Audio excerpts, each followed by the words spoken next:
Well, I'm with you. Don't tell me, Mo. All right, cool, cool. I want to be surprised. Wait, I got you. what the? Let me just go Is it- off for a little I'm bit. with you. I'm with you, Mo. I'm with you, Mo. Well, hold on. Well, to an extent. To an extent, I'll say to an extent. Okay, To for an sure. extent. What the Fair fuck? enough. Okay, here we go. I don't know how you feel about. I watched the show twice, by the way. I watched the show twice, by the way. My opinions have slightly changed. Okay. You and I feel the same about one of the men's Money in the Bank. I don't know how you feel about everything else, though. I don't know how you feel about everything else. But. Yeah, and I feel like y'all finna hate me today. I feel like y'all finna hate me. Hey, man, at least I know what you about to say, so I'm gonna be a lot calmer. This one might be volatile. I have a feeling there's going to be a lot of different opinions swimming around today. Yeah. I mean, just based on the chat yesterday, I was shocked. I was like, "Whoa, what is going on?" That shit was not it, bro. I was like, "Damn, G liked the show a lot." Damn, okay.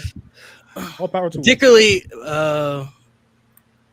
I mean, there's a lot of things going on in WWE that people have been complaining about over the last while now. So, I mean, WWE's really hit or miss a lot of times. It is what it is, you know. It's not really WWE that's bothering me lately. It's Triple H specifically. Again, I want an opportunity to get into that because Triple H is starting to piss me off. Yeah. But yeah, let me. People, I said yesterday on Twitter that people have this love-hate relationship with Triple H. Like when he does something great, people love him, and then he does something terrible, then you hate him. Well, and that's because we put up with so much bullshit for so long. Like no. Every wrong decision that's made is a slippery slope back towards 2019, and no one wants that shit. Hey, you know, Jade, now that you say that, I just literally had an epiphany. You know what I feel like the modern, and I'm going to say modern because WWE, whether we like it or not, they did get new fans after COVID, and there's new fans here that weren't in the trenches. I got you, Prince. Right? Yeah. So because there was new fans that weren't in the trenches, you know what I consider the modern WWE fan? That girl or guy that got out of a toxic relationship and they think they healed, but then the new relationship they got into, they want everything perfect or else they're going to be reminded of that toxic relationship in the past. That's how I feel the modern WWE. I really need people, though, because I've seen a lot of people, because we're in a bad time right now for WWE. It's not a great time, but I've seen so many people try to compare this era to, like, the 2019 era. I'm it's like, not that yet. I will say this about that point. I wish some fans would stop using that to excuse mediocrity. That's just me. I really wish people would stop using that. So it's a double-edged sword. Don't use it to be like it's not as bad as that, but at the same time, we are nowhere near that. We are nowhere near. We're not bad. We're nowhere near that level of bad. Like right now, is it that bad though? Like, is it like that bad? Like, no. The way y'all talking, I don't know. I don't think. Hold on, I will go one at a time. I don't think it's like that level of bad. Like, could it be better? Sure, it could be better, but I don't think it's like insufferable. You know what I mean? Like 2019, bro. Like until I see a WrestleMania that was as bad as 34 in this modern era, I can never say that this era is that bad. Until I see a Goldberg Undertaker Saudi Arabia match in this era, until I see, we literally saw who's supposed to be their top guy get in a storyline where he was losing matches to the boss's son on pay-per-views and getting dog food dumped on him. That was supposed to be the man. That was supposed to be the face of the company. I have yet to see. I have yet to see any top guy get treated that level of bad. I have yet to see any storylines that were as bad as the Lana and Bobby Lashley love storyline in this modern era. It's not the same, bro. Like I forgot about that. I had to block somebody on Twitter yesterday because they compared last night's Money in the Bank event. They compared that to, y'all remember the Backlash 5 or 6 years ago that closed with Roman versus Joe. Backlash 2018? Out. Yeah. Oh my God. I saw somebody compare Money in the Bank last night to Backlash 2018, and I was like, "Are you fucking kidding?" And I just watched Backlash 2018. It's worse than I remember. It was worse than I remember. Calm down a little bit. People were leaving. People were leaving before the main event. People were left. Main event. It's not that level of bad. Now I will say, since Triple H has taken over, 2022. This year has been his worst. It's been his worst year. It's been his worst year. But not every year is going to be. I don't expect every year to be spectacular. You know what? You know what it is though. Honestly, it's a detriment to Triple H a little bit. But so many people fell in love with the NXT Black and Gold era, and they expected him to do everything he did there up on the main roster. And then when he took over the main roster and it wasn't the same, people were so confused and like, well, why are we not getting NXT? What's going on? But like people misconstrued that the main roster is way different than NXT. Triple H had full capacity of NXT because it was already been known and superstars have already said that Vince never watched NXT. So they could do whatever they wanted down there because he didn't take it serious as a he didn't have brand. anybody, and that's why he was always changing people's gimmicks when they came up because he didn't know anything about them. He didn't know what the presentation was. He didn't understand it. So Triple H could make NXT his show, but when you come up to the main roster, you have different people that you have to appeal to. The sponsor deals, like it's just different on the main roster. You know what I mean? Because you're appealing to a bigger audience. So I think people legitimately thought that what he did in NXT was going to translate over to the main roster, and when it didn't, that's when the criticism started to come. Because I promise you, if Shawn Michaels were to come up to the main roster, it would not be what NXT is right now. Right. What he's doing in NXT would not be Raw and SmackDown. It's different audience, different marketability, different everything. NXT has a smaller crowd because they don't have that fan base. There's literally people who watch WWE but don't watch NXT. So of course you're going to expect, certain people not to take it serious, or you don't get that type of sponsor and brand deals and you're appealing to a different audience because even WWE fans don't even watch it. So if you guys aren't even watching it, it's not gonna be the same when you come up to the main roster. And when it comes to, because I was one of those people. As soon as he took over, I said, "Oh my gosh, we're getting black and gold back." I was one of those people. I tell y'all that all the time. I was one of those people. Right now, there are things that I don't care who's above you. There's things you could have fixed, aka the women's division. It's getting better now because what do you know? You do what I tell you to do, and wow, it's like things start to work out. You called up 3 people and. Wow, it's like that main event scene. Also, they actually got some depth now. Also, right? The GOAT came back. Becky, she came back too. Right. You know what I'm saying? All of a sudden, you start calling up people and adding depth to that division. It works now, right? But also, to an extent as well, right? Because, the women's division ain't no excuse for that. But also, Triple H tried to give y'all black and gold. And y'all were quiet. He did. What let me know to me, like the biggest moment to me that I was like, oh yeah, if this is an example of how the main roster crowd is different than NXT, I never know what will. If you would have told me in 2018 we was getting DIY versus the Motor City Machine Guns in a 2 out of 3 falls match, give it to me now. Hold on. Them niggas were quiet. And that match was actually very good in terms of in-ring action. They were quiet. No, Donnie. They were quiet. Nah, I was there. I was there for that match, bro. It was pretty quiet. To be honest, that match could have been better. I mean, it was good. I'm not saying it could have been better, but the crowd could have woke up a little bit. I was like, the crowd, like on NXT, you put that on NXT Black and Gold show. That's a 5-star. Bro, they're getting a "This is awesome" chant before they do a move. I was there for that match in person, bro. It was pretty quiet. DIY came out. Now, don't get me wrong. The theme song they had before they got to this one, ass. I hated it. But they came out, crickets. Motor Machine Guns. The niggas beat the bloodline. Crickets, bro. Crickets. And this was at the Royal Rumble. A show that they get up for. They were Triple A guys got a bigger pop than the Street Profits last night. I'm just gonna throw that out there. I mean, look, Mr. Iguana already over. Mr. Iguana's over as hell.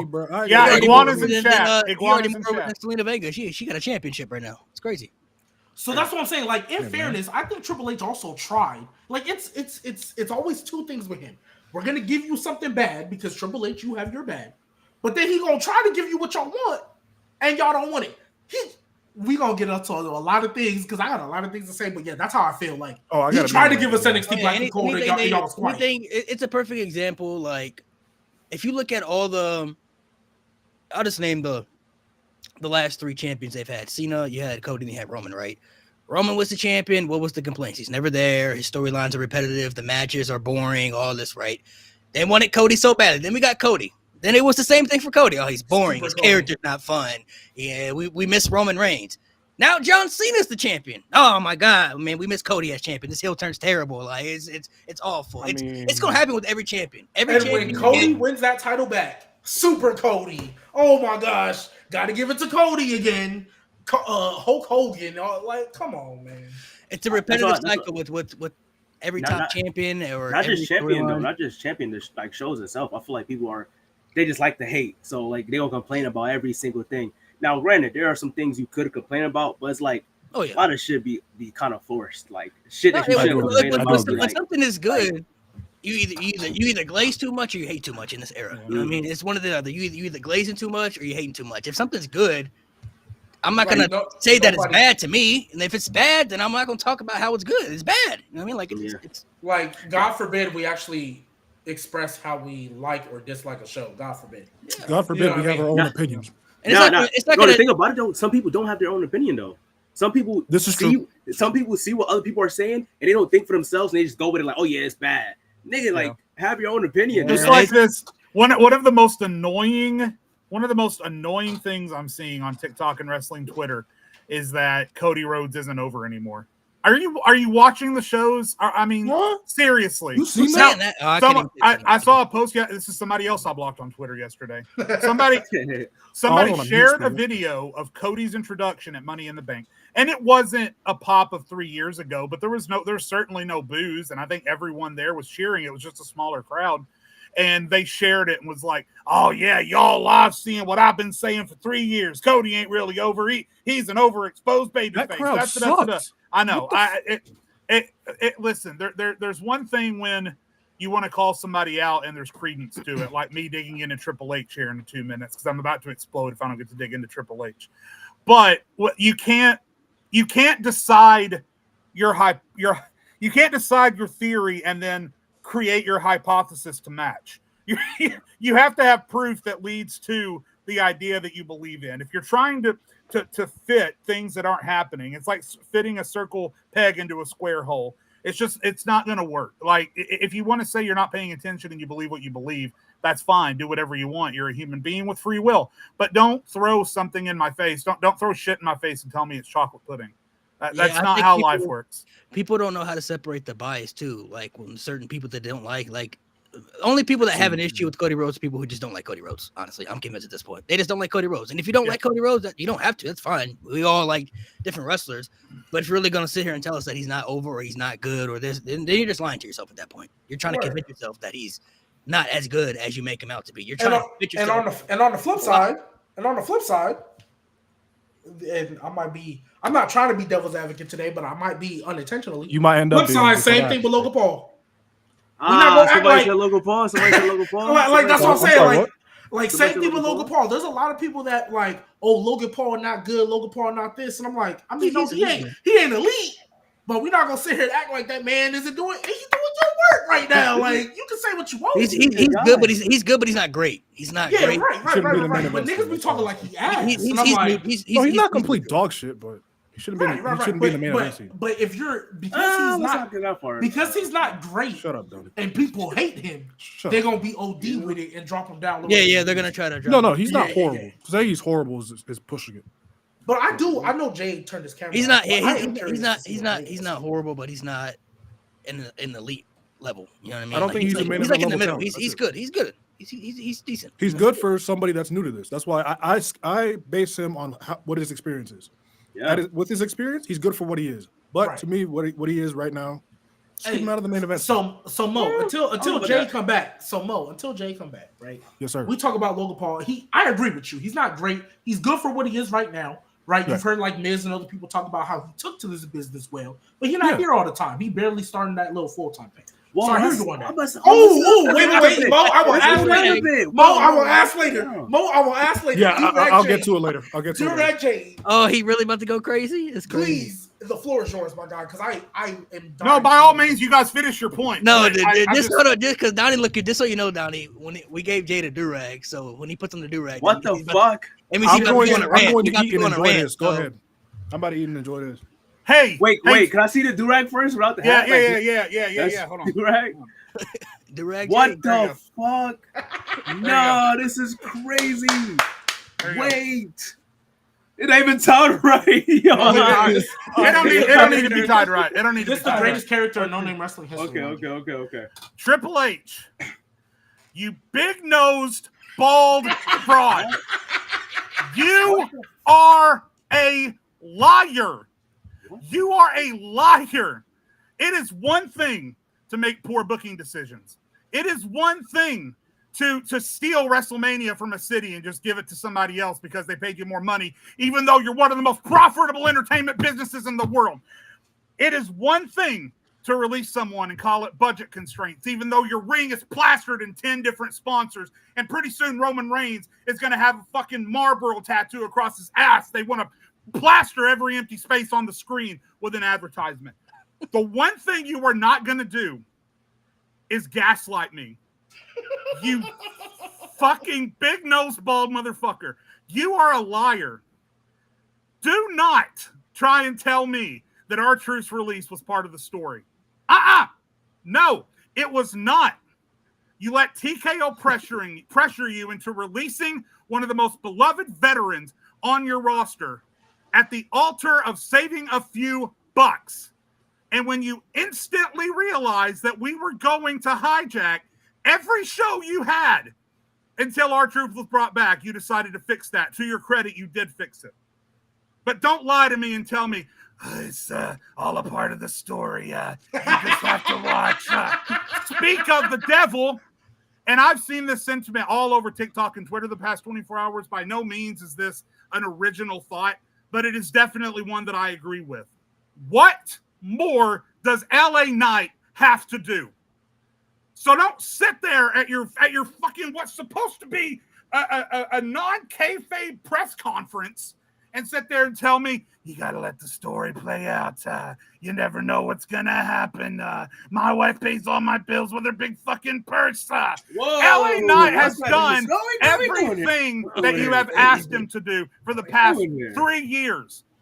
He went toe-to-toe with Roman Reigns, who at the time was the most popular star on your roster and got bigger cheers than him.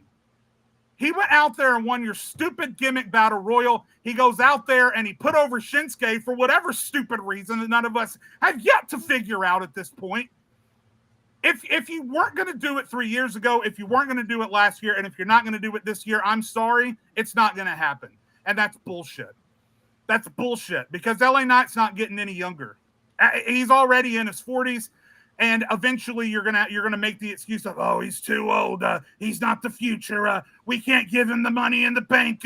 And now your money in the bank briefcase is a story development tool only. Once again, just like I said it was 2 years ago. And last year, you tomfoolered me, Triple H. You fooled me. You threw me for a loop, and you made me believe for a hot second that you were bringing the money in the bank back to what it was and back to what it should be. A tool for promising mid-carders to get to the next level. Now let's put it on a guy who would go into the Hall of Fame tomorrow who retired. A guy who's definitely going to fail his cash in because Roman or CM Punk's definitely going to cost him that bit. And let's throw another Money in the Bank story at the altar of nothing. Nothing. So Triple H, do whatever you want. Book whatever you want. But don't sit there and lie to me, you big nose bald fraud. I'm done. Go ahead, Mo. Go ahead, Mo. I've been waiting to unleash, like Skip Bayless would say, since yesterday. And I rewatched the show this morning. And I'm gonna preface this so chat doesn't lose their minds because I'm gonna say a certain phrase and they're gonna tune out and stop listening. I have spent the last 2.5 weeks watching every single Money in the Bank pay-per-view. Every single one. And most of them are good to elite. I'd say 80% of them are good to elite. Out of the 16 Money in the Bank pay-per-views that they've ever done, this ends up at the bottom 5. Now, I want to preface this, but I also want to say, I don't think this was a bad show. The only bad Money in the Bank pay-per-views they've ever done were 2017 and 2020. So just get that out the way. This was not a bad show. But I'm sorry, I cannot allow good booking decisions to justify mostly mid. So, I'll break it down. The women's Money in the Bank ladder match had its moments. There was too many moments where they took forever to set up a spot, and it took me out of the match. Yeah. Though, I'm happy Naomi won. She was the correct winner. We're good there. Move on. Correct. Dom versus Octagon Jr., you could have left that off the show. Yeah. Could have left that off the show. That could have been but everybody wanted 5 matches.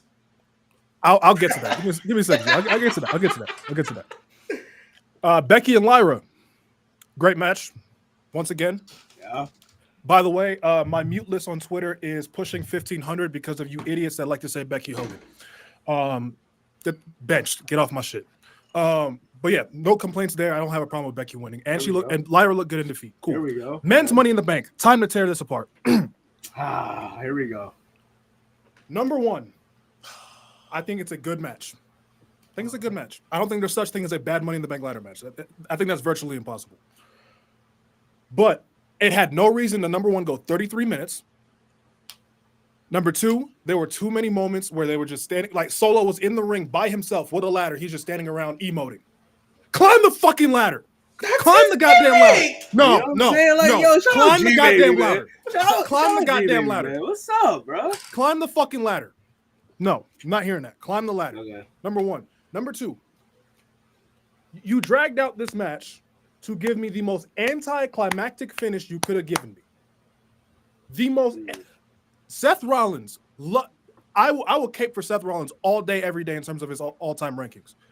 But goddamn, that was the most vanilla, safe option you could have went with. You gave a 2-time WrestleMania main eventer, a 4-time world champion, the Money in the Bank briefcase. And I feel like I know what G's going to say to defend this.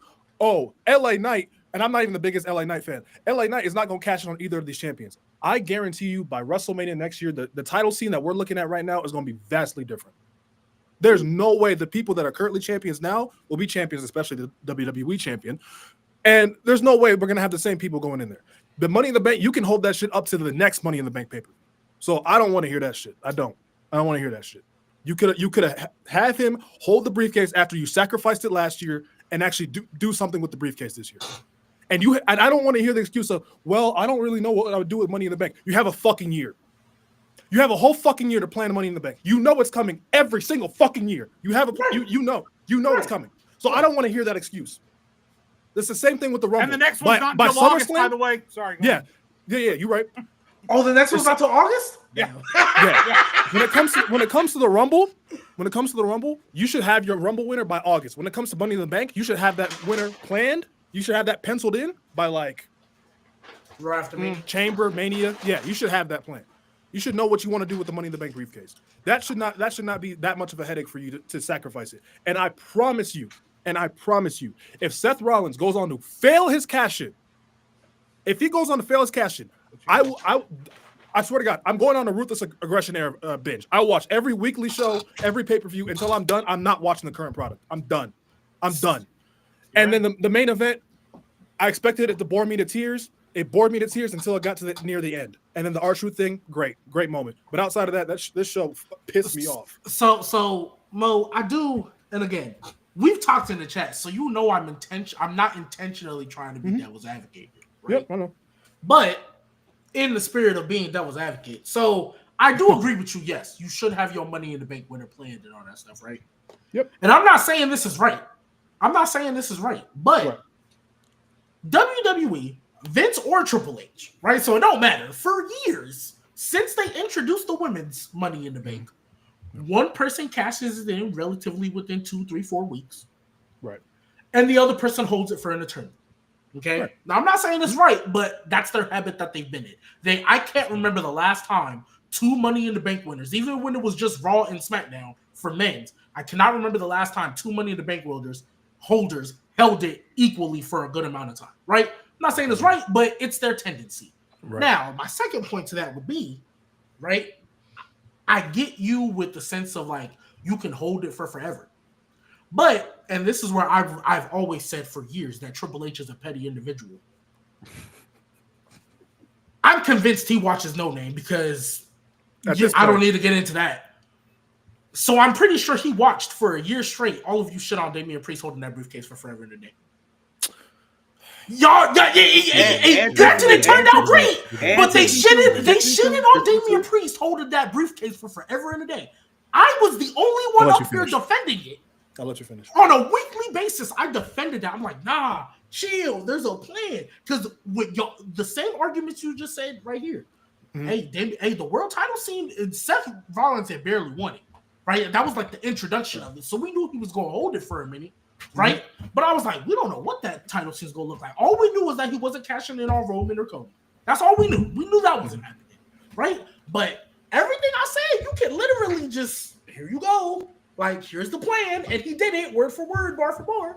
And y'all were not on board with it until the cash-in happened. But even the weeks prior when I told you, hey, don't forget about Damian Priest. I'm not trying to hear that. Hey, y'all were saying you might as well just redefend it at the next Money in the Bank. That was the ideas y'all was giving me. So Triple H, which is crazy in hindsight. Yeah, which is crazy. We look at Triple H and we know he's very much aware of what goes on the internet. That's a petty individual. Oh, no doubt. narcissistic ego. That press conference, Jade, kind of going to you as well. That press conference, I was like, wow, this is literally the most narcissistic, egotistical answer you ever could have gave. Yeah. Like, there's nothing wrong with saying we were wrong. There's nothing wrong with that. Or we listened. Just say we heard you. We hear you. And the thing is, you want to know how I know it's not hard? Y'all made a whole fucking documentary on listening to the fans with Cody Rhodes. Y'all made a whole documentary saying, yeah, we fucked up. A whole documentary, right? So my thing is specifically because I know this all started on Triple H. Triple H, yes, sure. That was the crazy. That press conference was probably the craziest example I've seen insane. Of you like just straight gaslighting. Like that was straight gaslighting. People, please don't let anybody in your relationship gaslight you the way Triple H is trying to gaslight us. Please, right? It's men's mental health awareness. Please don't let nobody gaslight you like that, right? So Triple H, that was crazy, right? But I look at like this Money in the Bank because Jade, I've been saying it. Seth Rollins, if CM Punk didn't let Drew McIntyre win that world title, hey, he gave him a chance to win Money in the Bank. Then once he did it, what happened to CM Punk right away? Cost him. If he didn't let Drew McIntyre do it, y'all think he finna let Seth do it?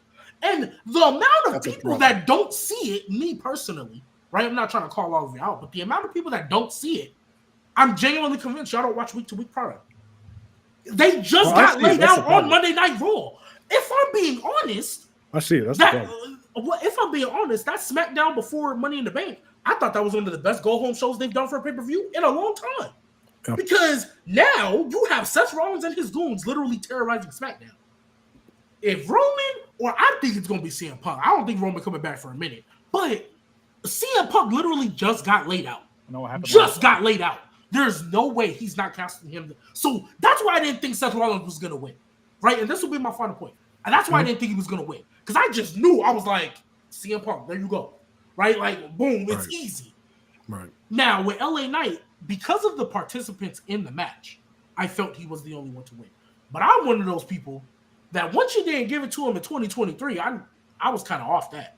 I was like, LA Knight world champion. I was kind of done with that. I was like, well, you had your chance. Oh, well, maybe. We'll see. Because Seth Rollins, right? I don't think he's going to win that world title, but you got Seth Rollins, Jey Uso still the champion. You got Gunther kind of hanging around there, right? LA Knight's a babyface, so he's not going to cash in on Jey Uso, right? And even on his own brand, he could try to cash in on Cena, but I have a good feeling he's going to be like, oh, I'm a ruin wrestling. Boom, failed Money in the Bank. Failed Money in the Bank cash in. I could easily see that too. I could see that, unfortunately. So, and when Cody wins that thing back, unless he's a heel, I would have had to wait till next year's WrestleMania to see how we do this with LA Knight, right? But Naomi's holding it for a while, so I don't think, you know what I mean? Like, I just felt like LA Knight at that point, like, yeah, you're in it. And I was shocked Aleister Black didn't qualify. When he won that match, I was like, oh, okay, it's in LA. I guess that's why you did it. Okay, cool. Like, fine. But yeah, I didn't believe LA Knight regardless, but nevertheless, you put him in a position where it's like he should be the winner, and then you didn't pull the trigger. The LA Knight at this point is 2024 Jey Uso with a better U.S. title run, a better mid-card title run, because you keep putting him right there, but you're never really pulling the trigger. And then what I think is going to happen, and I said this in chat, Jade, I don't know if you saw it. I would not be surprised if they did the same thing they did this year, and they have him win the Rumble, and then watch everybody on Twitter go fucking nuclear. And switch up on LA Knight because he's not that great in ring. He's not that great in ring. I mean, he's good. He can give me a good match, but he's not like that, right? And they're gonna be like, oh, he's just a catchphrase. He's just a the exact same way they switched on Jey Uso. That's exactly what they're gonna do. Here's what I'll say about the Damian Priest comparison. I hear your point on that. We did do that. Right. But I think it was more so a case of real quick Damian when you Priest. say we, I just hold on. I need to clarify this. I've said this before. My issue was never the link. My favorite Money in the Bank reigns of all time are Dolph, Seth, and Carmella, and they held it for a year and a day. My problem was not the link. My problem was by that point, I had given up on the Money in the Bank. He proved me wrong by doing it right with the cash in. I've said that before. My issue was not with the link. I had just given up on it as a prospect. So when you say my problem was completely different. Jade's in his own world. Yeah, I feel you. No, but basically, it's kind of like the thing of, okay, Priest, like Rollins, he keeps getting beat up and laid out, and you never just pull up and cash in. We were mostly just looking at him like an idiot. And so by the time we got to Mania, it was kind of like, all right, we're off that, right? But my thing is this, bro. Wasting the Money in the Bank to add fuel to a fire that's already burning is fucking stupid. It's dumb. I'm sorry. I understand. Y'all can tell me again. I understand why they did it last year. I don't like it. I don't give a fuck. I don't like it because there was already way more than enough fire burning, no pun intended, between CM Punk and Drew McIntyre. I don't care. So doing it 2 years in a row, I'm out. I'm not doing that. So I'll be watching Dynamite. I'll defend last year's a little bit because I didn't hate how they did it last year because it's just a little different. So LA Knight for 3 years now has been in the Money in the Bank and has gone 0-3. Now, I'll give him a pass on the first one because at that point, he was really over, but he hadn't won the mid-card title yet. He hadn't really been developed as far as, excelling further and further. He was just really popular at that time frame. Okay, cool. You want to develop him more, give him the mid-card title, cool. I am giving him the pass last year because even though he was in the Money in the Bank, we were still focused on him beating Logan Paul for the U.S. Championship. So we kind of knew that was his end goal right there. Like, he needs to be the guy to beat Logan Paul. So if he doesn't win the Money in the Bank, we knew that was the direction for him, and they went there. Cool. But now he's been in the mid-card. He's done that. He's still been consistently popular for almost 3 years now.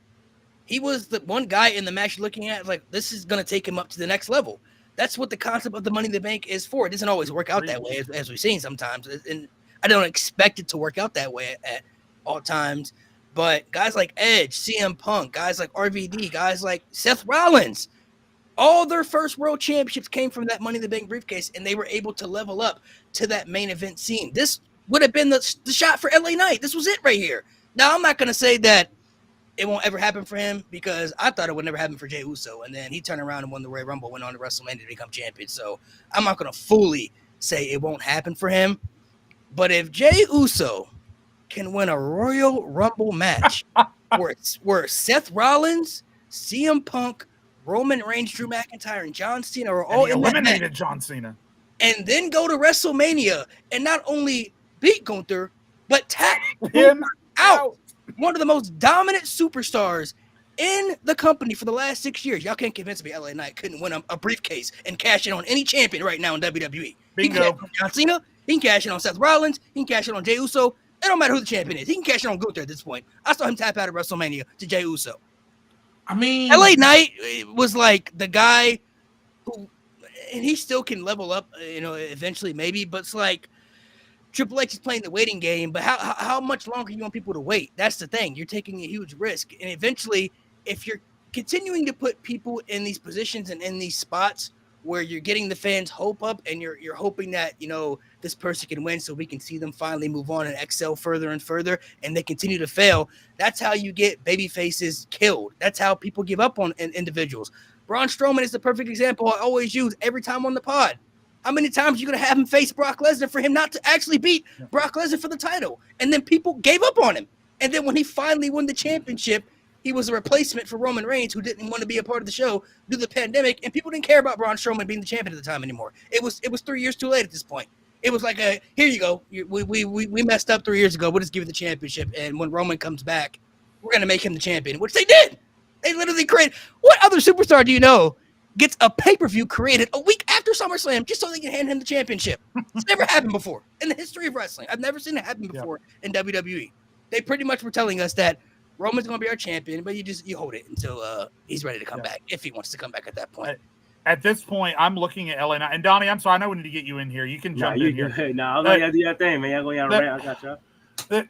Just to piggyback off of that, I can't see how Triple H doesn't look at LA Knight, how popular he is, how much better he's gotten, and not see the reflections of Rusev, Cesaro, Shinsuke, all of these guys that waited too long. They waited too long to pull the trigger. And Malik's absolutely right. It's not like we give up on the guy. We give up on the fact or the possibility that they're ever going to do anything with him. That's the reason Shinsuke went from the Royal Rumble to tag teaming with Rick Boogs.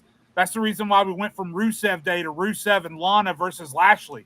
That's the reason we went from the Cesaro section to whatever the hell Cesaro was doing towards the end of his reign. He had that one good feud with Rollins, but you understand my point. When you don't strike while the iron is hot, like you did with the Jey Uso, by the way, eventually that momentum just runs out. Cody Rhodes is an anomaly. Cody Rhodes is the exception, not the example, to how consistently a person can stay over with the crowd. Cody stands out amongst a lot of people who had the crowd's attention at one point, but because WWE never struck the iron while it was hot, that flame just faded away. It happens, and it's happening to LA Knight, and it just makes me sad. Sometimes it's doable to do the right thing. Like Seth Rollins, I understand why he would win it, but he was the one guy in the match who needed it the least. Yeah. Definitely didn't need it more than LA Knight. Yeah. And if they're going to sacrifice the Money in the Bank briefcase again for a storyline that doesn't need it, it's already personal enough. Like last year, like I said, I give it last year because we already saw him cost Drew McIntyre twice. So that was kind of like expected, you know what I mean? But and it's the fact too that CM Punk wasn't in the Money in the Bank because of Seth Rollins. So you would expect him to show up to try to prevent this guy at least from winning it, at least try to prevent it, from happening. He wasn't even in the building. Didn't even show his presence. So I feel like if they wanted Seth, which we all kind of expected the end goal for Seth to get the title shot or eventually, they could have, honestly, I would have just had him win King of the Ring. I would have been okay. And they could have had the title match at SummerSlam. And they could have built off that, you know what I mean? At least LA Knight would have had the Money in the Bank. And they could, like I said, you got a whole year to do something with that. The landscape changes in a year. And Money in the Bank's not until August next year. So you got now until after SummerSlam to plan this out. So there's just different things they could have did with it. But I told y'all this on the pod before. I think it was maybe a year ago, 2 years ago. It's a consistent pattern every year, and they continue to do it. WWE, every year when Money in the Bank comes around, they always give you one person that the fans really want to see win, and then they always pick somebody that they really want to see hold that briefcase, somebody that they want to see win. They do it every single year. People were vouching for Naomi this year. Okay, we'll give you Naomi. She deserves it. People were vouching for it. We'll give it to you. But for the other Money in the Bank, we're going to do somebody else instead of LA Knight. We're going to give it to Seth Rollins, a guy who's already established and a guy who doesn't need the Money in the Bank. He's bigger than the Money in the Bank. Like, I miss the days where the Money in the Bank meant that it could possibly create mid-carders moving up to the main event scene. That was the whole concept of it. That's why we came up on here many times and we, bash Austin Theory's Money in the Bank cash in because he cashed in on a mid-card title. That's not what the Money in the Bank was for. On the mid-card title? Well, there was an open challenge. We get at the time that Roman was the champion, and we didn't expect Austin Theory to beat Roman. But at least if he had cashed in on Roman and lost, okay, we can understand that. At least you tried. You tried to cash in on the world champion. You're telling me you have the briefcase and you're just going to go down to the mid-card title and a cash in. He didn't even need to cash it in. It's an open challenge. I'd add you. Could have just walked out and got a free match for the championship. Said, I'm going to cash in the briefcase. And then still lost. He still lost. So I just feel like if they're going to use the Money in the Bank as a prop to elevate another storyline that doesn't need to get more personal than it already is, I just feel like that's a waste of a cash in. Now, I'm actually going to say I don't think Seth is going to have a failed cash in, though. I think he's actually going to win the championship. I think CM Punk is going to try to cost him, but it's not going to work, though. That's what I was thinking, too. Because I think that's what's going to happen. I'd be okay with that. I think Punk and Sammy are going to try to cost him, but they've been building up this group so as dominant and everything. He got Braun Strowman and Braun Breaker. I think they're going to try to stop him from doing it, but they're going to fail. And Seth Rollins. Well, right now, are they outnumbered? Wait, question. Where's Roman going to fit in all this, though? I mean, they're outnumbered 3-2. It's only Punk and Sammy fighting right now. Oh, so then Roman is the third man. And that's what I was going to say. But I don't think Roman's going to show up yet. You know what I mean? And even you don't think so? I mean, I don't think he's going to show up just yet. Because this is what I would do if I had the pin, I'd pay Roman whatever the fuck I need to pay him to make him show up to work. Yeah, if those stories are true, fuck that. By the way, TKO, don't make me just. I'm not going to do rag back on. He deserves his money. Oh my god, that is so stupid. Sorry, but what I would do? Oh, you good? Now what I would do I basically do that where Punk and Sammy try to cost him. We have Roman try to stop him, but he accidentally cost Jay. He accidentally cost Jay the one world title he finally got after all that fucking abuse, after all that time, after never getting an apology from Roman. And that starts his whole little thing because there's still that little bit of tension there. So and then Seth Rollins was the world heavyweight champion. So who be the heel and like you risk it? You don't have to run that match back, but I'm saying like I would have Roman get involved somewhere in this and benefit Seth in the long run because Seth would have the world heavyweight title. I would just do it where Roman just doesn't show up. Like he just have Sammy and Punk try to do it, and then when Roman comes back, they could just point the finger at him like, bro, you ain't been here, man. We trying to stop these dudes from taking it. Basically, what Seth Rollins is doing right now is about to be like the new bloodline, I guess you could say. He's gonna be the champion. Yeah, that he got his two guys. He's got his two guys around him. He's got Paul Heyman. Like, you know, I get that concept. That's why I don't think he's gonna have a failed cash. And I think that's but I look at it like Roman. I get you not used to losing, but like every time you take a loss, you can't take 7 months off, bro. Like, every time you take a loss, like you can't take 7 months off, right? Like, and the first time I got it, you deserved it. You brought this company back through the dark ages of COVID and the pandemic era. So I'll give you your flowers for that. Prince, that's exactly what happened with AJ. But like this one, like, you know what I mean? Yeah. But for me, I feel like if Jey Uso, I feel like he's in the same spot as Damian Priest, but just a little different because he didn't have the backlash of losing the World Heavyweight Championship title match 3 times before you finally won it, and then tapping out one of the best wrestlers in the world. Let's be real, an unbelievable tap out. Like, there's no world you will ever make me convinced that the way Jey Uso was presented up until that moment should be tapping out Gunther. Ilya, I could get with that. Gunther, no. But they told that story. They told that story. When I look at Jey Uso, I think he's in the same spot as Damian Priest. And Damian Priest, it worked out for him. But I think with Damian Priest's title reign, we were just kind of like, okay, when is it over?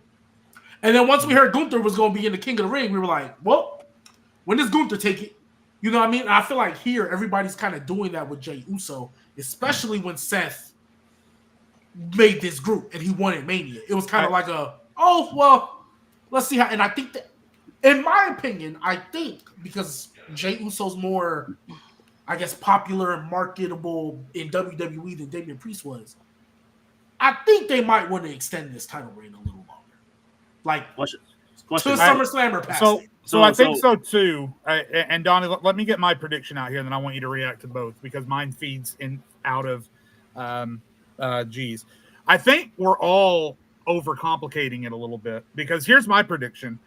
For one, they don't hype up a world title match on a weekly show just because it's going to be a banger of a match, and that's not why they hype up world title matches on weekly shows. So if you think tomorrow that match is going to go by with 0 shenanigans, I got bad news for you, pal. You might want to reconsider. So there's definitely going to be shenanigans tomorrow.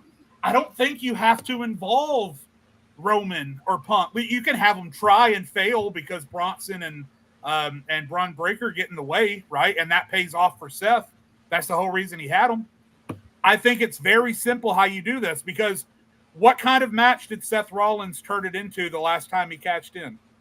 A triple threat. A triple threat. And Seth Rollins has shown a pattern of behavior in his character work that if one thing worked in the past, he's going to try that thing again.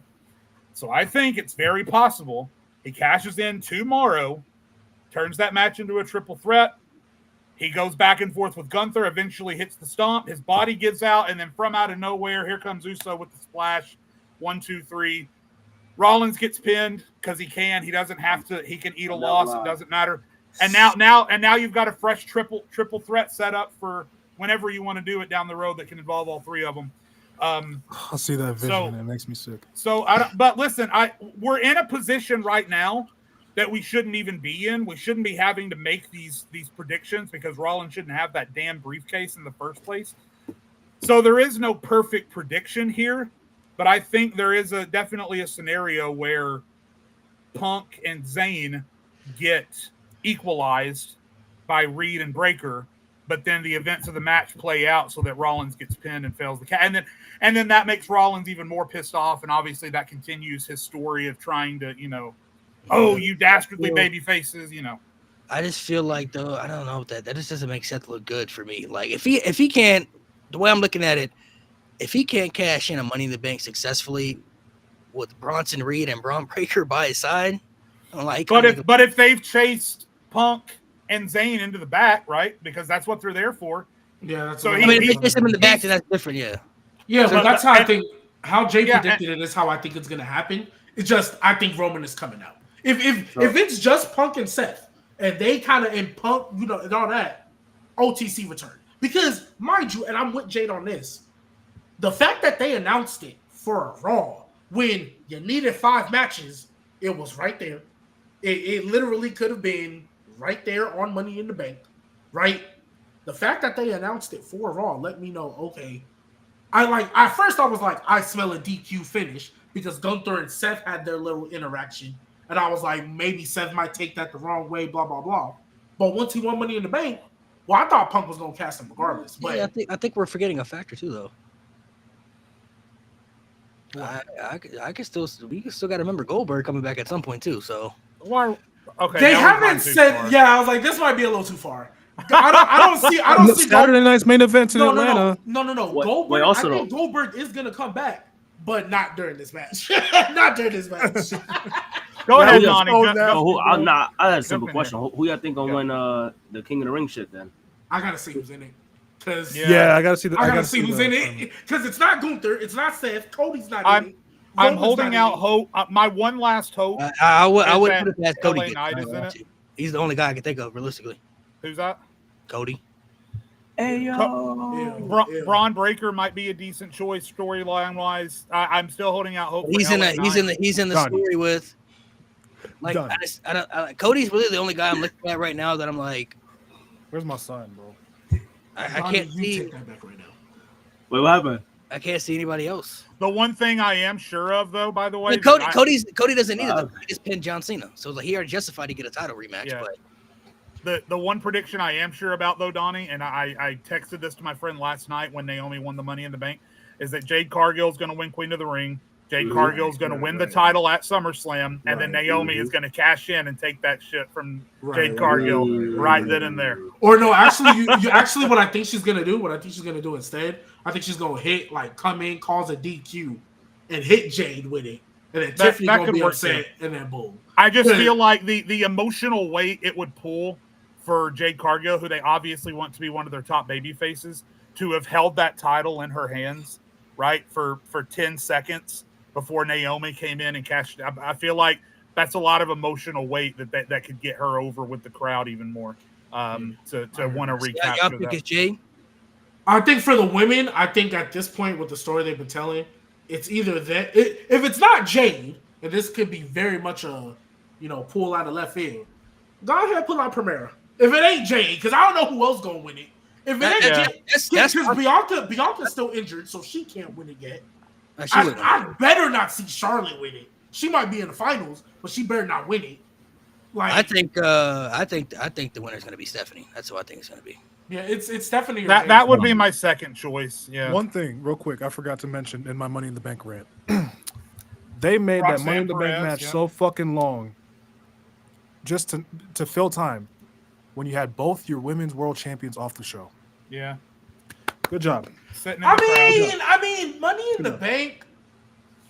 At least that's I'm not gonna talk about 2000s and early 2010s. They haven't had. World champions don't really compete on Money in the Bank like that.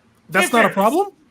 I don't think it is. I don't think so anymore. I don't think so. Not really. Because the high, it's honestly, if you want me to keep it a buck, it's just like how I feel. I don't think you need to have every world champion on the Royal Rumble because the highlight and the focus of the show is around who's going to challenge eventually for that world title. So I don't need to have a world title match on, at least not everybody. I don't need everybody on it, right? One here, one there, cool, right? But I don't need, realistically, Io and Tiffany, it would have been a throwaway match that you could have did on the SmackDown or the Raw before.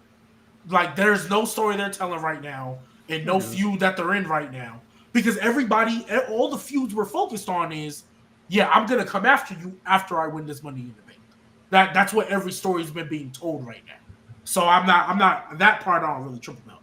I thought the match was great though. You talk about Solo was just standing there. I just watched the clip right now of everybody beating up Seth Rollins and Solo just laughing like. Solo is hilarious. I love Solo Sikoa right now. He is so funny. As long as and Mo. That's the other thing I was gonna say. Because you was talking about Logan Paul, you think he's good for where he at right now, but he not all that. So how would you feel about somebody who's showing you a lot more promise as an overall package, new to this, but showing you way more promise as an overall package, giving you great in-ring work, and is undefeated? Oh, are you talking about Jacob? Who? El Grande Americano, man. Stop playing with that boy. That boy is cooking. Bean shit Starbucks. Get that nigga. Fuck it. What the fuck was that about? Man, hating, bro. Hating Starbucks. What the fuck was that about? Fucking Starbucks. Get the fuck out of here. Hating on greatness. Okay, so can you tell me what your issue is with El Grande Americano, please? It's not funny. It's not entertaining. Hold on, you're pushing it out. Now you tripping. I'm not gonna lie. Hold on, let's strip it down. What is the end goal? What is the point? What is the purpose? What is the point? I don't know, but what's the point? Shit is They've good. been doing this the whole time. That's the whole It's a thing. character. What like it's a character not change doesn't necessarily have to have a point to it. It's just a character. That's he's literally from the Gulf of America, greatest luchador of all time. That's his character. He's cooking. Undefeated. Undefeated. Before WrestleMania happened, Chad Gable went down to Lucha Libre Wrestling to try to what he was trying to prevent. He was trying to stop the luchadors or something like that. Like he was beefing with Rey Mysterio and the LW at the time. So, and then the whole El Grande Americano thing happened, after that and everything. So that's how that all came about. You know what I mean? So it's cool for what it is. And it's only thing that I genuinely tripped out about. I didn't know there was 2 Fireball ladders. I thought it was just one. Someone on my TikTok just said it's not funny. It's just as funny as when Hogan did something similar. Yeah, pretty much. Here's the thing that bothers me. I hear that. Pretty much Mr. America. Okay, so I hear that. I hear that, but then we came for El Generico. Here are the two. That is not the same. Oh, that was definitely Devil's Advocate. I'm sorry. Okay, I was like, I thought you were dead serious. I'm like, here what? are the 2 things that bother me the most about the Grande Americano character. One overall, and then one just about last night. Number one overall, I feel like I'm not in a position to decide whether or not the whole character in and of itself feels a little bit racist. Even though to me it kind of does. I mean, I leave that up to people who are of that culture, right? To me, it feels a little bit racist, and the billing him from the Gulf of America feels purposefully antagonistic. I feel like it's a bit much. And then the thing that bothered me about it last night, Grande Americano being in that ladder match, as happy as I am for Gable, and he had the best spot of the night, right? And so he did great. Him being in that match is one gigantic plot hole in and of itself, because Nick Aldis has been vocal backstage that he knows that Grande Americano and Chad Gable are the same person. Chad Gable lost his qualifying match for the Money in the Bank. So why would that same man who knows they're the same person then give a qualifying match to Grande Americano for him to win it? Different people. It doesn't. No, he can't prove it. Will you please just bear with me for a goddamn second? Okay, the joke and the meme and whatever aside, please. What meme? What joke? Please, goddamn. It doesn't make any sense for someone like Aldis, who knows the truth, to just see that on a piece of paper and say, you know what, that tracks. That tracks. So What's crazy, Jay? What's crazy though, Jay? This is the same company that had Ezekiel in Alliance. That's not a main. That's something different. Oh, Grande Americano's a mid-carder so far. Wait. Wait, Mo. Mo. Weren't niggas caping for him to win Money in the Bank, though? Wait. No, that was No. Isn't Money in the Bank supposed to be a bunch of mid-carders that can go elevate to the main? That's true. Wait. But also, what do you mean comedy? I bet y'all cheered when Otis won. I bet y'all cheered. Hold on. Donnie, what are you trying to say? No, but say like, Mo, can you 100% prove that they are not the same person? They're the same person. Can you 100% prove? Yeah. Can you do it? Yes or no? Now I regret. I hate the idea of a comedy gimmick. I hate when we use the comedy gimmick thing because there have been multiple comedy gimmicks we've caped for in this freaking world. Yeah. I'll drop in terms of winning Money in the Bank. Either Money in the Bank or getting a singles push or getting a singles push. Who name them now? Day. That was a comedy gimmick that we was caping for. If you want to talk about a real U.S. title, no one was saying he should win. Hold on. If you want to talk about a real comedy gimmick, they was caping for Santino to win that chamber match, to win that world title. Everybody. I'm not everybody then. That Royal Rumble spot too.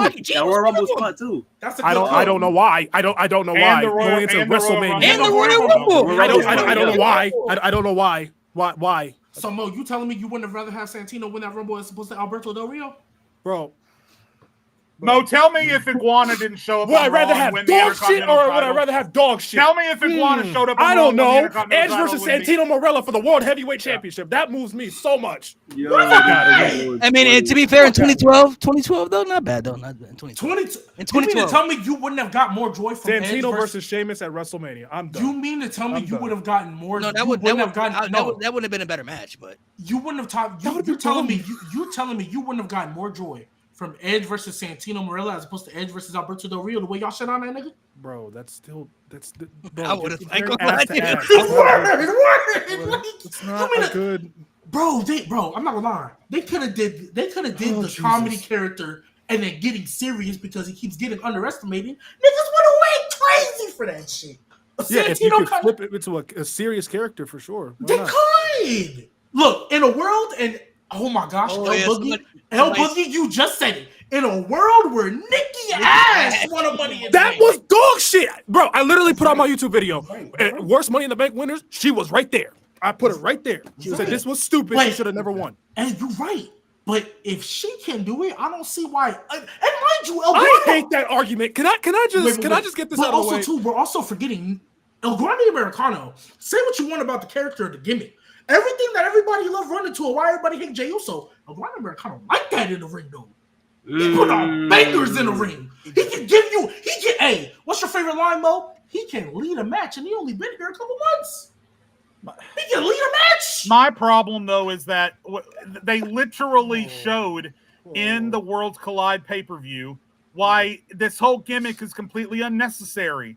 Chad Gable went out there with Vikingo as himself, Chad Gable, and went to war with a luchador and put on a banger. So that this whole story with the mask doesn't make it. No. It doesn't. But he can't. It's about winning. It's about winning. It's about winning. That's the whole thing. And El Grande Americano in singles competition. He put on the mask and lost Money in the Bank anyway. So now what? But he didn't get paid. It's not single. No, but it's not single. Did he not pin AJ Styles?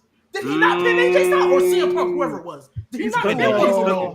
He's cooking. He pinned one of them though. You know what I mean? To be fair, everybody pins AJ Styles today in 2025 though.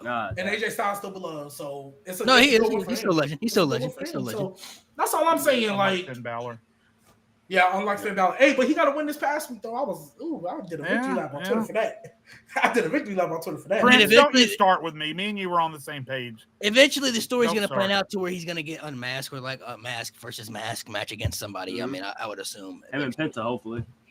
Which is fine, but I don't know. It's just there. Again, I love Chad Gable. The Grande Americano character has had funny moments, sure. The fact that he keeps putting that fucking metal plate in his head is hilarious to me. That shit is funny. But again, my biggest problem is I don't have a problem with how Americano is being cooked. I don't lump myself in with the people that G is talking to right now. I don't have an overall problem with how the Americano side of Chad Gable is being looked.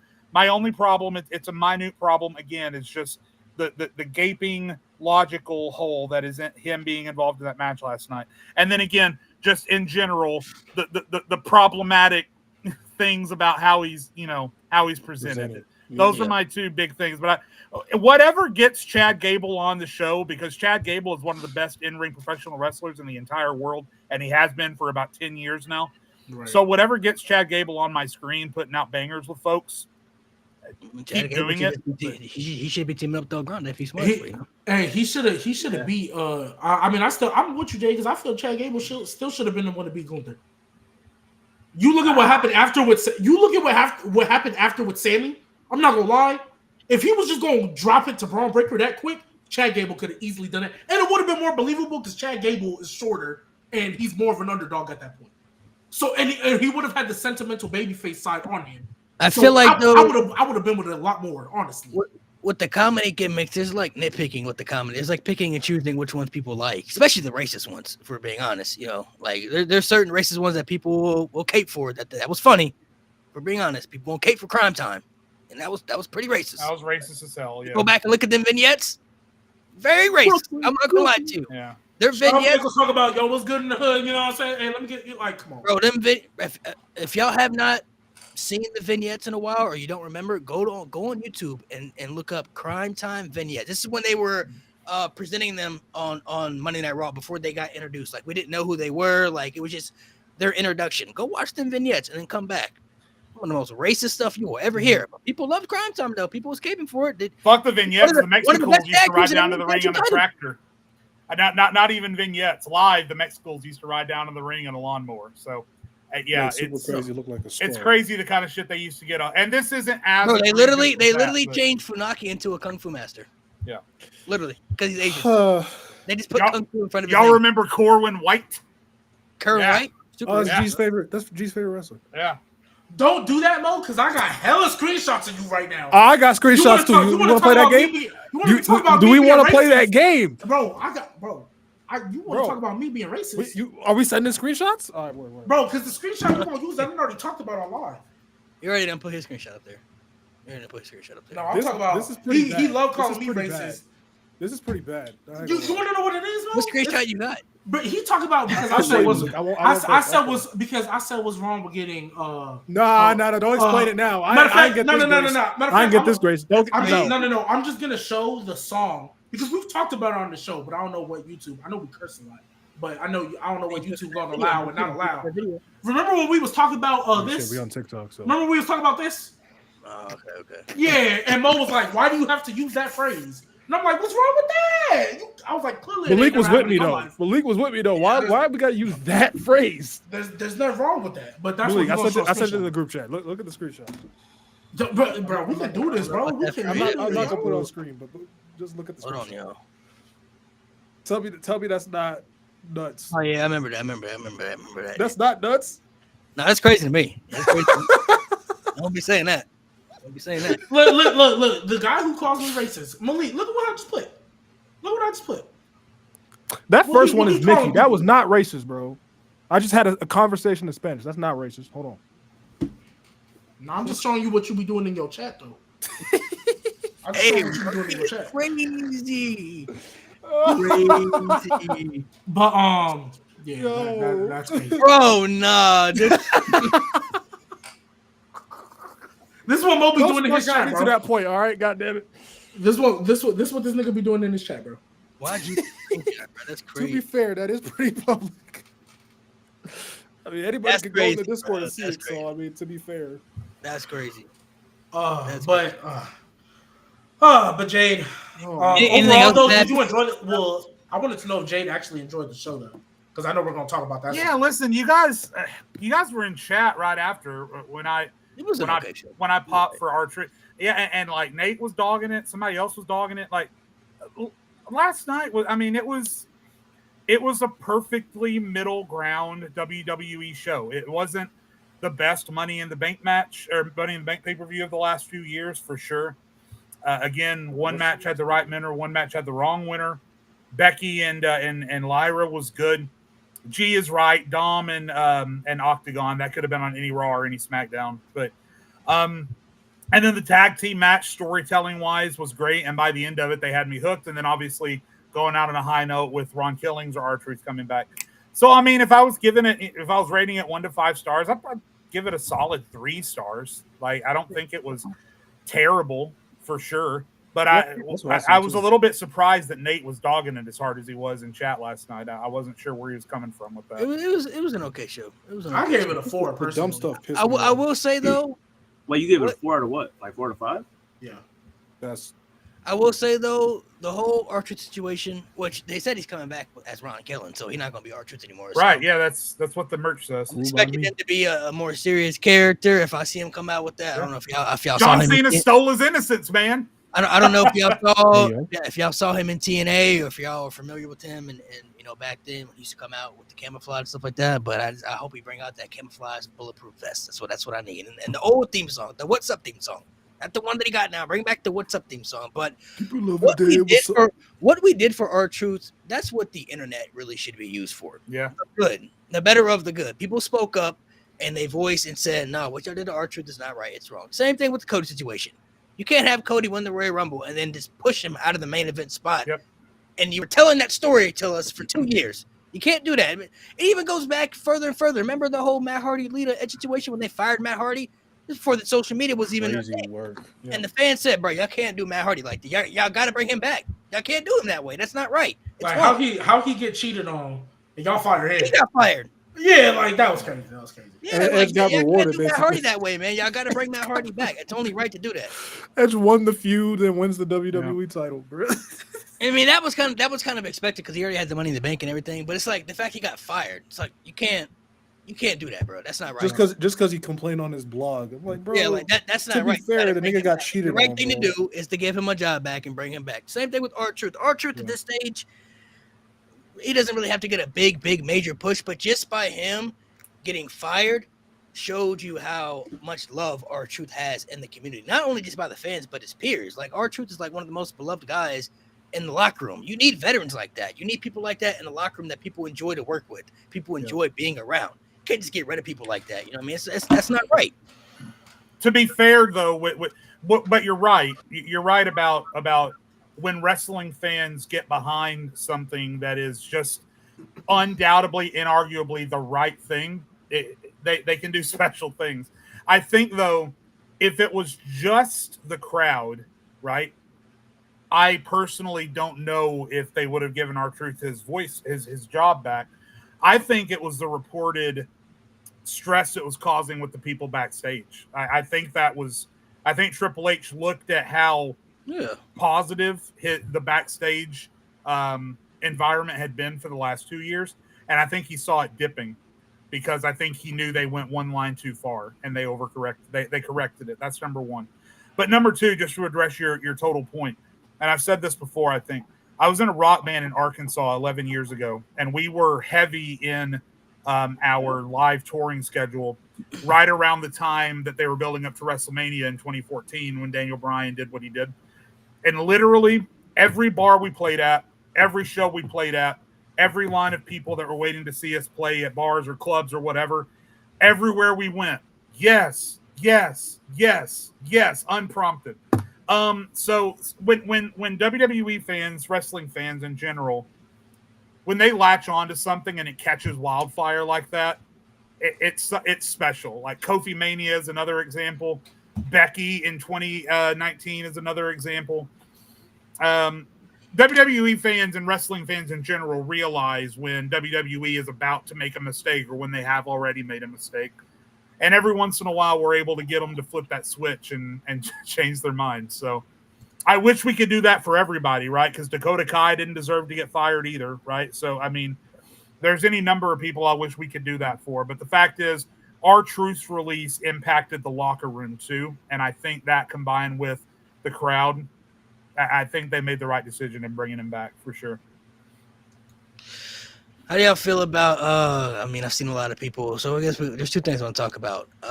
WrestleMania back in Vegas again. How do we feel about that? I hate that it seems like it got ripped from New Orleans, which none of us were in the meetings, right? We don't know how those meetings went. By the way, they did say New Orleans was still going to get a WrestleMania. Right. So maybe the people of New Orleans that were involved in that decision are happy with how it worked out. Have they ever done WrestleMania back-to-back at the same place ever? Not since WrestleMania 4 and 5. Yeah, 4 or 5. So honestly, I don't know how to feel about this. I mean, I guess it really just depends on if because right now it doesn't feel like we're heading towards a very good WrestleMania. Triple H has got a lot of course corrections to make. Not to mention that, I don't know, man. That crowd was hot mid this WrestleMania. It was. You're right. Facts, yeah. So it's got to have a better crowd. But if it does have an awesome crowd, and if the booking ends up being good, we probably won't think twice about the fact that it was at the same place twice. Yeah, I mean, I don't look at it that serious. Like, it's just a venue at the end of the day. Like, Vegas is a nice place to go to. It's just expensive, you know. I mean, if you can afford it. That's why I'm not going anymore. I was going to go to 42.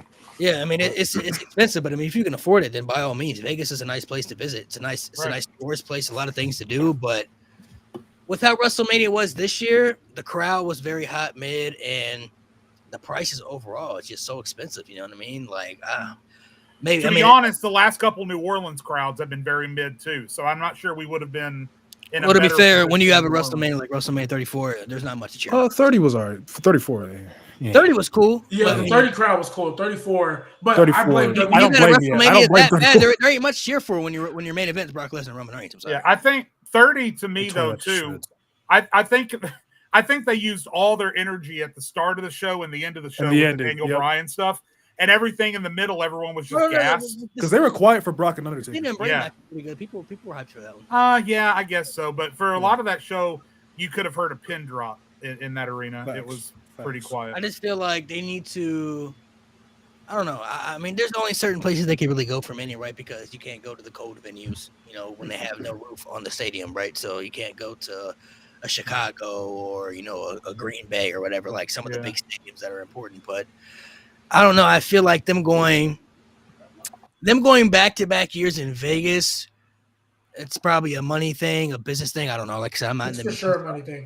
I don't know the aspects of it. Don't forget TKO is based out of Vegas too, so I'm sure that has TKO is based out of Vegas. All the big UFC events are based out of Vegas as well. So I mean, I get that.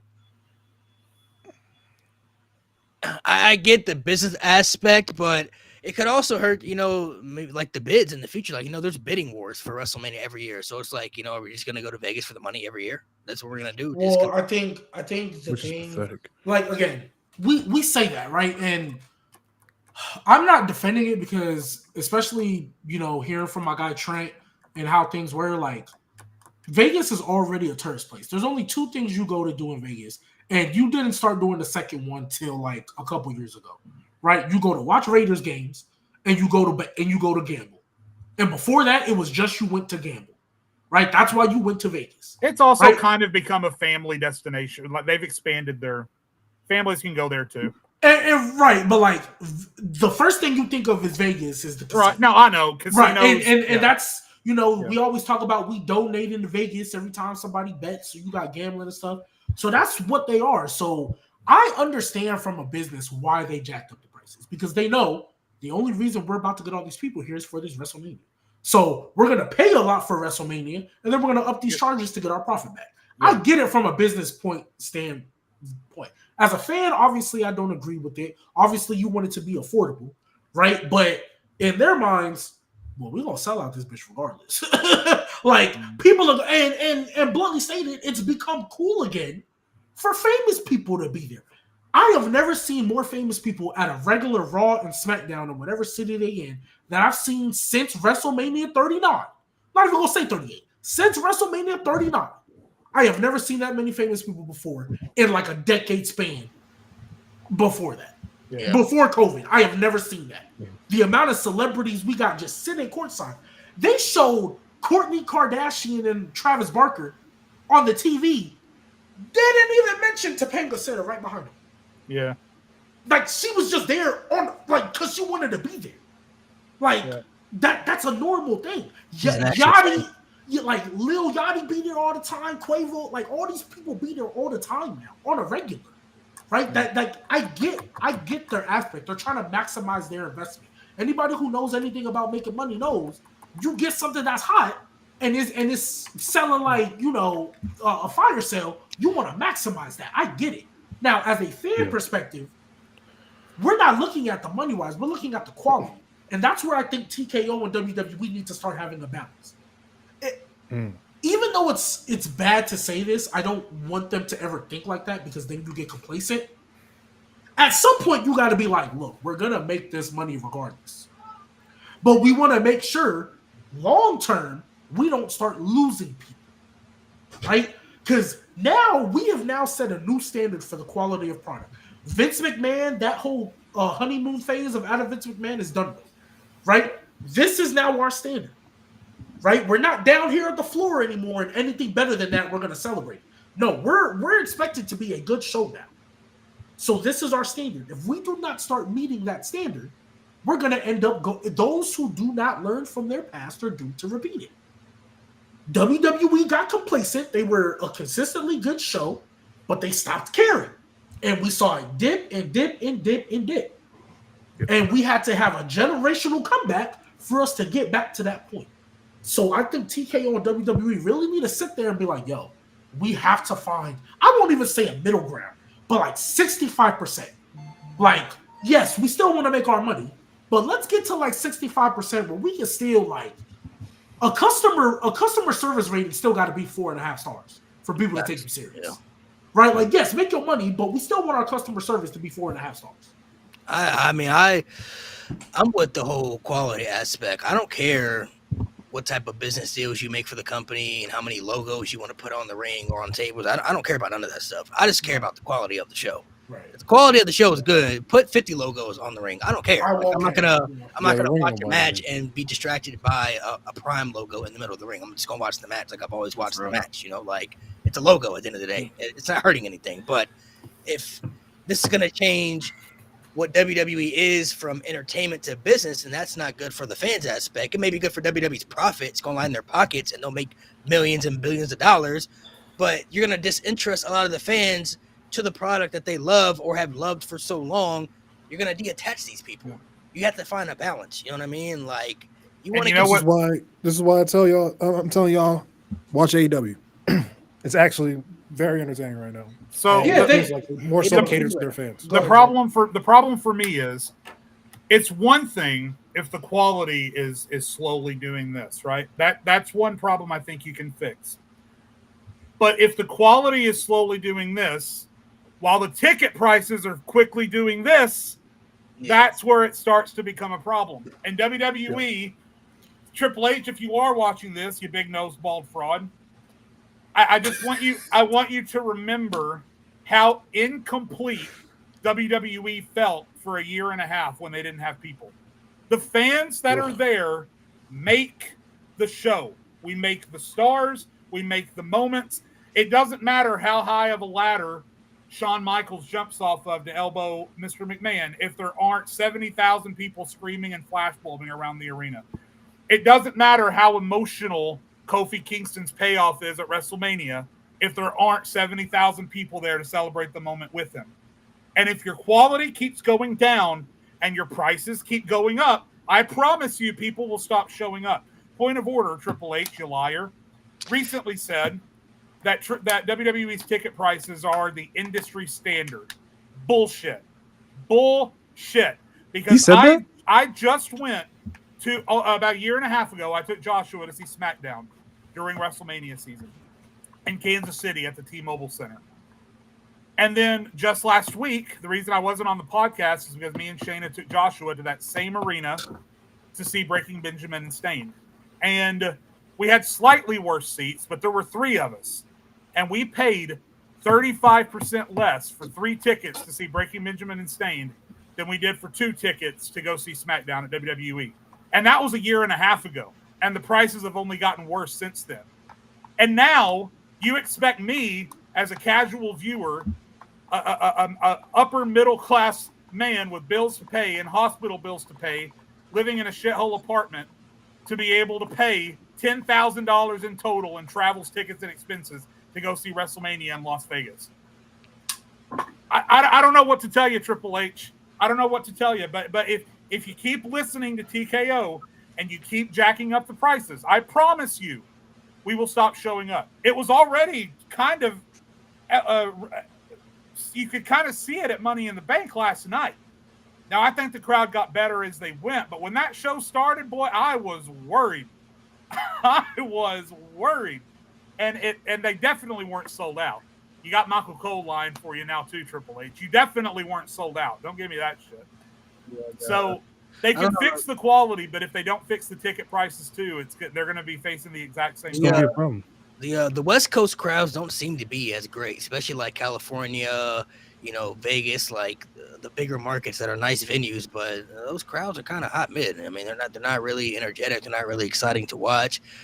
But if you're raising the ticket prices, you gotta give people their money's worth as far as going to the show for it to be worth it. If I'm gonna drop $500 on tickets, it better be worth $500. You know what I mean? That's $500 that I'm spending. You know what I mean? The show better be enjoyable, and I better be excited to go to it. You know what I mean? Like, otherwise I'll just stay at home and watch it. Like there has to be a balance for it, and to a sense. And TKO, I think they need to understand that WWE is an anomaly when it comes to the business. Fans are a major key to the product. When the pandemic happened, it showed, sufferably. Like, the NBA was great during the pandemic. The NFL was great during the pandemic. A lot of other sports organizations were still watchable and great during the pandemic. But wrestling is one atmosphere where the fans are a part of the show that are very important. You know what I mean? Some of the best matches we've ever seen had some of the best crowd interactions. Imagine if those fans didn't exist for that crowd. The matches probably wouldn't have been as great as they were. You know what I mean? Like, I've always looked at the Rock and Hulk Hogan match at WrestleMania 18. Great example. One of the greatest crowds you ever see it. But I've seen a lot of people say, well, if we turn that match on mute, the match isn't as good. Why would I want to watch the match on mute? That doesn't make any sense. Why would I want to watch any match with no crowd reaction? That's stupid. Who does that? Like, I don't know why people would want to do that. Like, because it's like, it's a major part of the show that can help make matches even more spectacular. Because it's a company because at the end of the day, and this will probably be a different conversation later, but this is still a TV show. This is still a cable network television show that has a live audience. The only difference is this cable television show is, one, live, two, it's catered to said live audience, and three, they actually show the live audience on the show. This isn't a fourth wall that they don't show the live audience, and it's live. A show that is always going to be catered to its live audience. It's not like WWE came up with a script, pre-recorded this, and had to wait when it got posted to see what everybody's reaction was. No, this is a week-to-week live show. They are based on crowd reaction. Because I know you can have the greatest technical in-ring match in the world. If people do not care, they're not going to want to see it. They're not going to want to see it. Like, you have to make people care. So yes, if you turn the match on mute, it's not as good. I saw Daniel Bryan and Roman Reigns have an elite match, one-on-one. Do people still talk about it? No. Daniel Bryan, sometimes, but no. Cesaro was doing some of his best in-ring work. Does anybody really talk about it? Nope. Daniel Bryan versus AJ Styles on SmackDown in the IC tournament in 2020. That may be the best single televised in-ring wrestling match that's ever taken place in WWE. I never go back and watch that shit because it took place in a gym. So, if that match had a crowd, that'd be one of the greatest matches. Yeah, people say all the time that either Cena and Punk or Cena and Michaels are the greatest matches on television in history. But Daniel Bryan and AJ Styles, if there was a crowd there for that match, clears it. Right there with it. Clears them. It would have been up there. It'd have been up there for sure. It was a great match, but it was during the pandemic, so it's like zero fans, zero reaction, zero interest, zero memory. You know what I mean? Also, and it's not really any of y'all up here, but I just saw Matt Thunder ask the question, so I do want to bring this up. When people bring up AEW's like, oh, okay, AEW's tickets are cheaper and this, that. Duh. Yeah. No shit. Duh. Like, no fucking shit. Because they like if we keep it a buck, they should be cheaper. If I look at an AEW ticket and for All In, and they charge it as much as a WrestleMania ticket, I'm looking at them like they fucking stupid. Yeah. They don't bring in nearly the amount of money WWE does. So yeah, their tickets are going to be cheaper. But up until this year, because I need to catch up, I'm not gonna lie. What happens with with AEW, whatever pay-per-view was coming up, I catch up on all the shows. I watch the pay-per-view, and then I don't watch for weeks, and then I just catch up again. It was good. It was good, AJ. It was good. Who do you think is going to win the King and Queen of the Rings? We talked about it a little earlier, but the King, I don't know, but the Queen is Jade. I've got LA Knight and Jade Cargill. I got Stephanie Von Kier, and the men's I have no idea yet. Maybe Cody Rhodes. I'll say Logan Paul and Chelsea Green. Chelsea's a good shout. No, my fault. Chelsea I can get with, but Logan, if he wins King of the Ring, bro, I'm done. I'm not gonna lie. I mean, yeah, hey, it's elevating somebody, but no. Stop it. I got in an argument yesterday with somebody saying Carmelo Hayes should win King of the Ring. Get the fuck out of here. That wouldn't be bad for him though. No, because not the. No. I'm just saying it wouldn't be bad for him. It wouldn't be bad for him. Literally, no. That's all I'm saying. For Melo specifically, it would not. Yeah, obviously it'd be good. It'd be good for him because everybody. Yeah. But I'm saying like Melo. I get what you're saying. Yeah, Melo. It would give something. It would finally make Melo feel like that first round draft pick. That's all. Prince, it's my last hope. I hear you. King of the Ring is my last hope for LA Knight. If he doesn't win King of the Ring, I'm sorry, but I'm done with LA Knight. I can't do it anymore. I don't think he is. I'm gonna be honest. I don't think. Yeah, we'll see. We'll see. LA Knight Cena at SummerSlam. Yeah, I don't know, man. I mean, there's a story there, but not SummerSlam. That's that's literally a Saudi show match for me. That's a Saudi. Yeah, Night of Champions. Yeah. That's literally that should be the Night of Champions. I'll take what I can get at this point. I'll take what I can get. He said, "I'll take what I can get." LA Knight is perfect for the Saudi, especially because we know certain. Is it still a thing where certain wrestlers don't go to Saudi? No, I don't think he should face Cena at Saudi though. No, not to lose. I mean, whatever, but it's not a SummerSlam main event. The only people John Cena need to be in that ring with for SummerSlam, the only people need to be in that ring with is either Cody Rhodes or CM Punk. Those are the only two names he need to be with.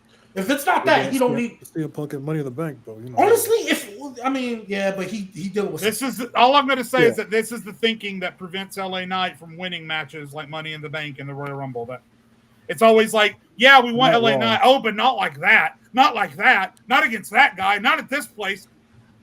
Whatever. Yeah. He's not wrong. He's not wrong. But I guess Jade in that sense, I guess when I say it is because right now today they haven't built it. If it was up to me and you let me rewind a couple weeks, I would have built up to that to where it would have been fine. Right? Like they're not telling the story. And I guess that's what I mean by that. They haven't told that story. So I don't think it would be good for it to happen. If they tell the story, all right, cool. To answer Kevin, I think AEW is pretty good right now too.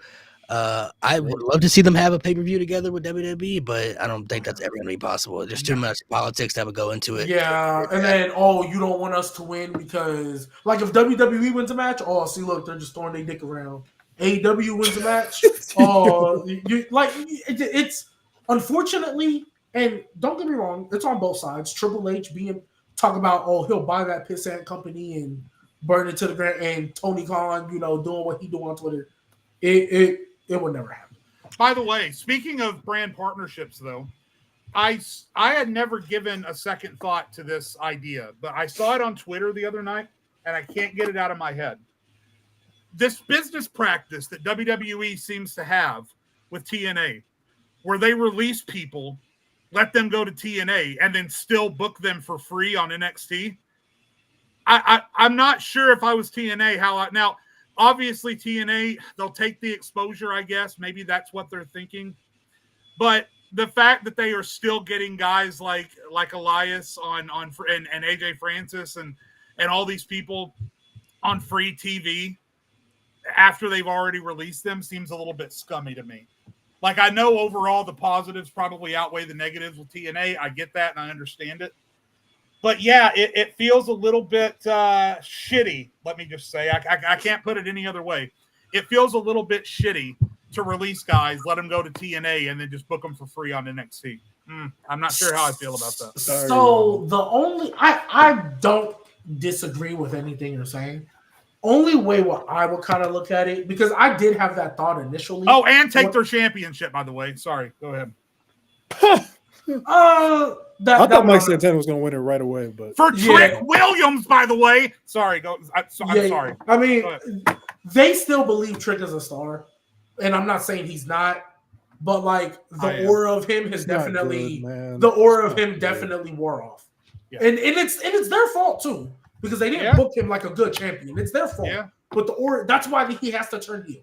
Because I always believe if you're a super over babyface that has to turn heel, 9 times out of 10 it's because the company messed you up, not to your own detriment, right? But I look at it like, because like for example, the only one I'll probably give you that's most likely going to happen. So like Cora Jade, right? You could have still done something with her. I don't care what you say.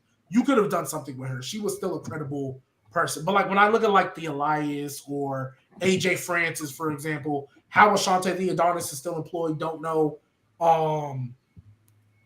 When I look at them, I think the way they're looking at it is like, well, we don't have to pay you. And yeah, they might get their little exposure here and there, but it's always for a little bit. TNA will probably have something more due to you week to week than we ever could. Right? Especially, like, I don't know if y'all heard. Y'all hear them people that's coming up in the NIL? This new NIL class that they got coming in? Yeah. 3 of them are Nepo babies. And then the rest of them just look like stud athletes. They got, I mean, I'm not going to be disrespectful. Well, I don't want to be disrespectful. That was just the phrase I used. Mark Henry's son is in it. Oh, okay. Yeah. Scott Steiner's son is in it. Oh, and, that class. then, okay. Yeah, and then somebody else's son is in it. Or daughter, whichever one. Somebody else is in it as well. Like, that class looks stacked already, if I'm being honest. So, I hear what you're saying for sure, Jade, because I did think about it at first, but then I kind of sat back and I was like, well, if they kept him on WWE, they wouldn't be doing anything. Yeah. Like, that's why some people that were kind of on TV to start with, like Brinley Reese, for example, right? She was on TV for NXT for a good hot minute. Yeah. Send her to TNA and then send her to Evolve because she wasn't doing anything on the main roster, right? And if you're not doing anything, I do understand the logic of if you're not on TV doing anything, why are we paying?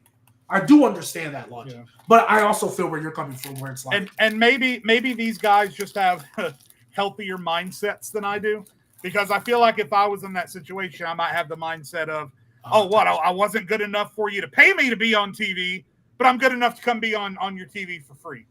I do also think it's telling that there's some guys who just have not been a part. Not only have they not been a part of NXT, they haven't even been a part of anything NXT related on TNA television. Guys like Nick Nemeth, for example, who I've noticed has not interacted with the NXT crowd in any way, shape, or form. So I think there's something to be said. I honestly, I believe that they probably asked everyone who's comfortable in being a part of this. And I could definitely see Nick Nemeth as saying, you know what, hand up. I don't really want to be a part of this. Just book me and everything else. Right. I think there's probably a little bit of that goes into it. I can't say for sure, but because like the person that shocked me the most, the 2 people that shocked me the most for a crossover, what's his name? Oh boy, from the Rascals, the one that they got rid of. Yeah. Zachary Wentz. Yeah. Zachary Wentz. That one shocked me. I never, because the way they got rid of him like that, off rip, didn't even wait for facts to come out. I was like, wow, that was nuts. I didn't think he'd ever be back in it. And then Moose, because of how strongly he's always talked about being a TNA guy. Now I get it was for Obafemi, and Obafemi's a great guy to, hey, if you won't come out for anybody, Obafemi's a great one.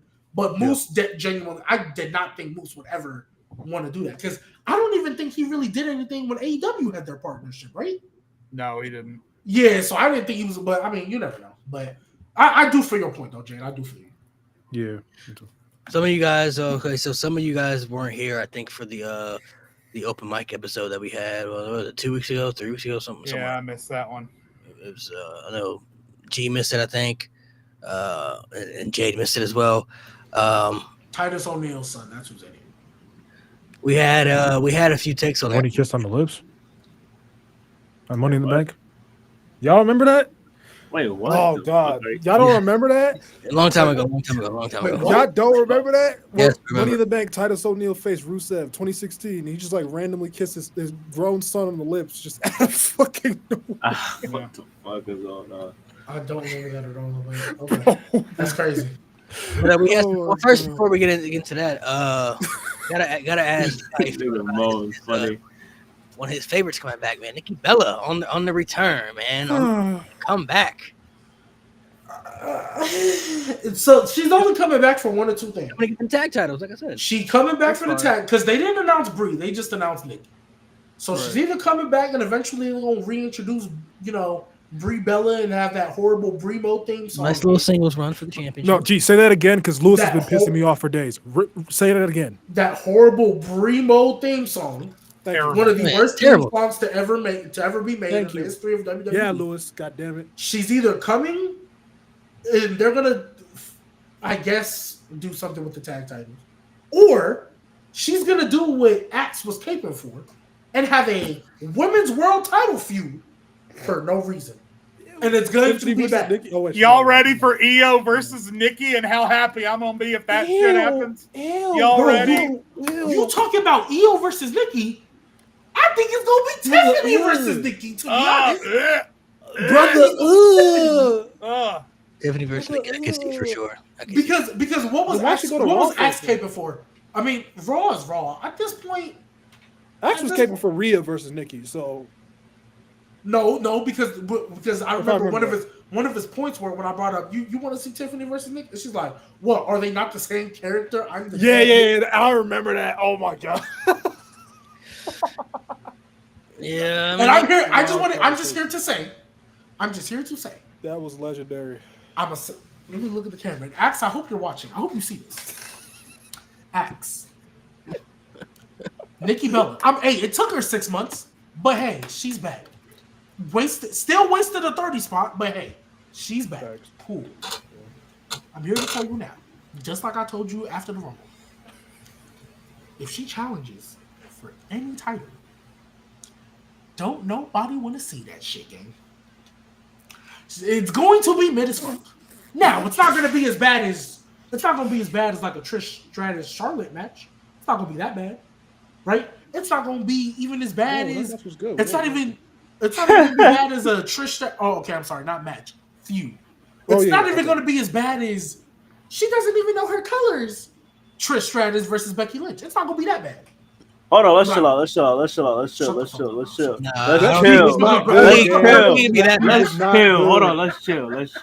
That was not good, gang. Come on, let's chill just a little bit. Come on, chill. That was good. It was not. All right, listen. I'm not gonna say it was a great feud, but it was terrible. It was terrible. Yeah. The only thing that was good, terrible. Look, that promo segment was terrible. Donnie, you are a prisoner of it's how you leave them type of thing. Because the last match they had was good. And I think that's what's clouding because the best match the two matches they had before that were hot water dog shit. Whoa, no. Yeah, you're right. No. Not a champion. It was not that bad. Don't do that. No. It put me to sleep. Not a champion, you mean when Zoe Stark became her lackey? Chill. When Zoe Stark became her lackey? That was not that bad of a match. That was not. You could hear a pin drop in that arena. It was honestly you like the feud overall. Nah, I ain't say I like it, but it was not like terrible. Like on a scale from 1 to 10, what are you rating that feud? That shit was like a 5. Don't lie. 5.5, 6, like around. Nigga, that shit was a 2. 2. It's only a 2 because of the steel cage match, bro. I don't think y'all remember, bro. I don't think y'all remember how insufferable Trish Stratus was every week coming out cutting a promo on this woman. Thank you, and then, bro, it got so bad. She had to go recite a promo from the early 2000s that she did just to kind of get some buzz. Remember that promo that she did in the early 2000s? I don't remember that. Bro, what was it called? She was basically talking about like she's the standard. I don't know if that's exactly what she said. But literally, because on TikTok and Twitter, there's a side-by-side of Trish Stratus stating that promo in the 2000s and Trish Stratus saying that promo in 2023. It's literally a side-by-side. Oh, no, I don't remember. I'm going to look it up, bro. Wow. I forgot. I guess I forgot about that. So Donnie and G, you guys weren't here for the open mic episode, but I want to hear what you guys had to say about this. Please tell me not. Please. A big debate about this. There was a guy on here who said that when it's all said and done, Roman Reigns is going to be top 3 all time. I'll let y'all talk. Listen, hear me out. I seen that clip. I'm over this debate. Top 3 all time. Is it crazy to say that? Yes. Maybe a pinch, but it's not that bizarre to say. Yes, it is. Is it though? All right, let's break down. Mo, to this day, you still have yet to answer the question we asked you in the Discord. Okay. About like the intangibles that got Stone Cold over Roman Reigns, like not just like not I like don't even not think like they should be in the same conversation. not like his popularity and none of that shit. We talking about like the like shit he do, in ring, mic work, shit like that. You still have mic work. Austin wins. Mic work. Austin. No. Huh? I'm saying you didn't answer that when it was asked in the Discord. When niggas was pressing you. Mic work. Austin puts planet to ass. Planet to ass. Don't drag it. But Austin's still clear. Austin, don't drag it. Austin's still better, but like. Tribal Chief Roman got it like that though. Don't drag it. But no, I'm not arguing. You try to make it Washington. I'm not arguing Roman over Austin though. I'm not arguing Roman over Austin. It's not. That's not a debate. Let's not drag it. That should be a debate. Okay. Can we do this? Could we name some people and like say could Roman be over those people? Could we do that? Go ahead. Roman can be over The Rock. I just want to get. That's fine. Yeah, I agree with that. That's fine. Name some people. Name some. All right. John Cena. Could Roman be over John Cena ever? No. Could Roman be over Stone Cold ever? No. Fuck no. I'm just saying.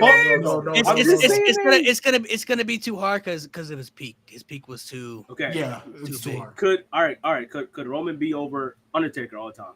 For me, no. No. Could Roman be over Hogan? I don't know. Some people might have him over. If we take the bias out of it, no. Unbiased opinion. No, he can't. All right, that's 4 right there. That's 4. Kevin, right there. I will not stop talking. It's more that. So the Hogan thing is the impact, man. Hogan's impact is crazy, but he's better everywhere else except for the impact. But it was impact too is close to ignore. It's the impact is too close to ignore. But to be fair, I don't know though, because Hogan was the one who helped.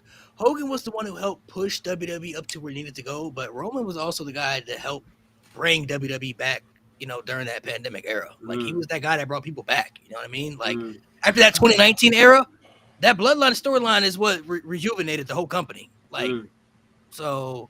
Okay. So we put a pin by that one. What about? Shouldn't be a pin, but okay. All right. What about Triple H?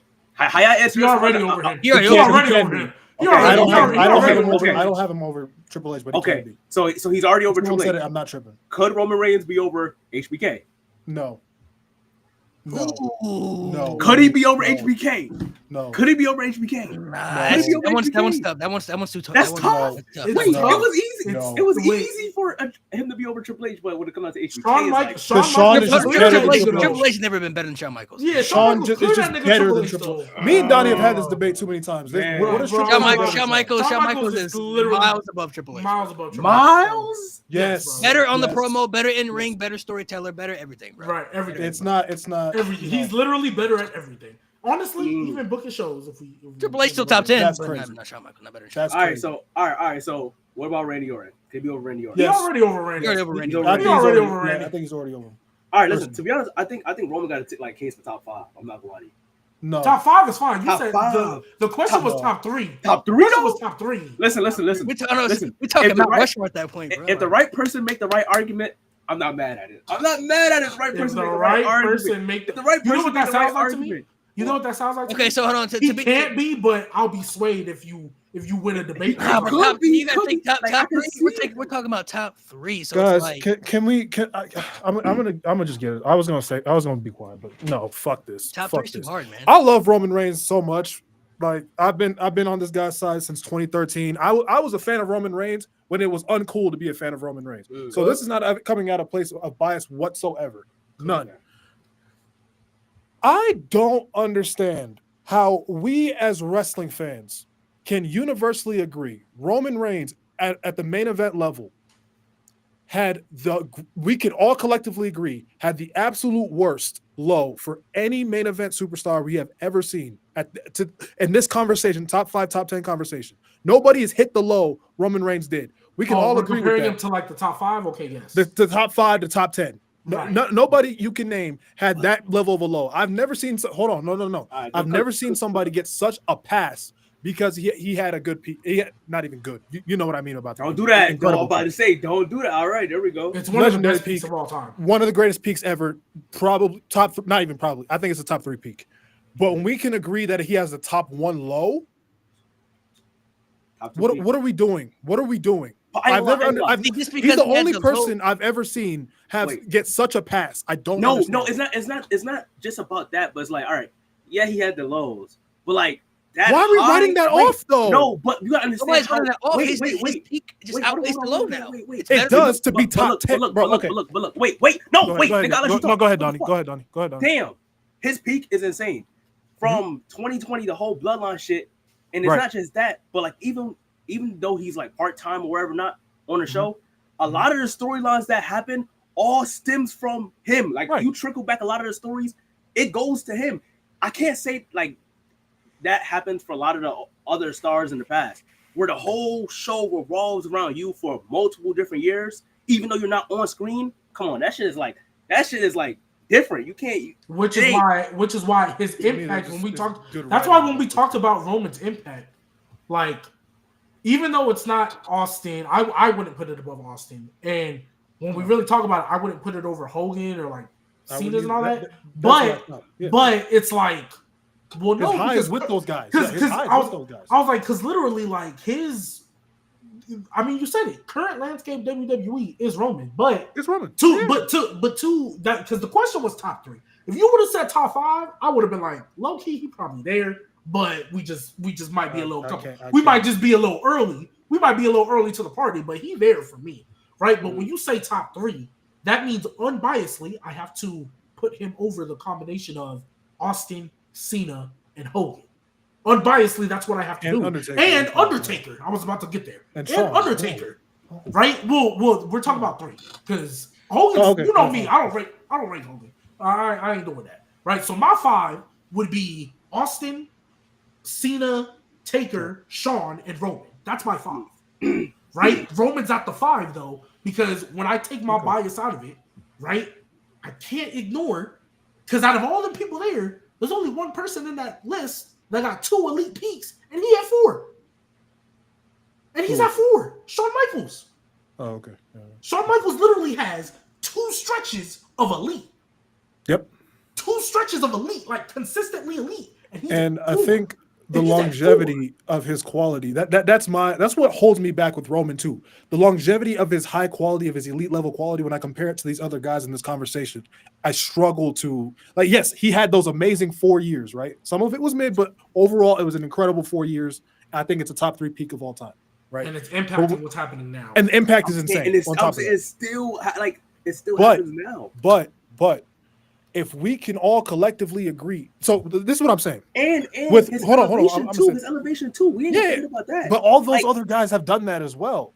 All those other guys have done that as well. To this level, to the point where it's like, you got Sammy, you got Cody, you got Dave. I mean, Triple H had crazy elevation as well. What do you mean? That's a different conversation for another day. Here's a different conversation for another day. Roman Reigns, before this peak, this is how I look at Roman Reigns. Roman Reigns is a wrestler with baggage. Roman Reigns is to me somebody that has a ceiling. Because let's keep it a buck. Before he came back at SummerSlam 2020, Roman Reigns was lucky if he was making the top 30 of all time. He was lucky as fuck if he was making the top 30 of all time.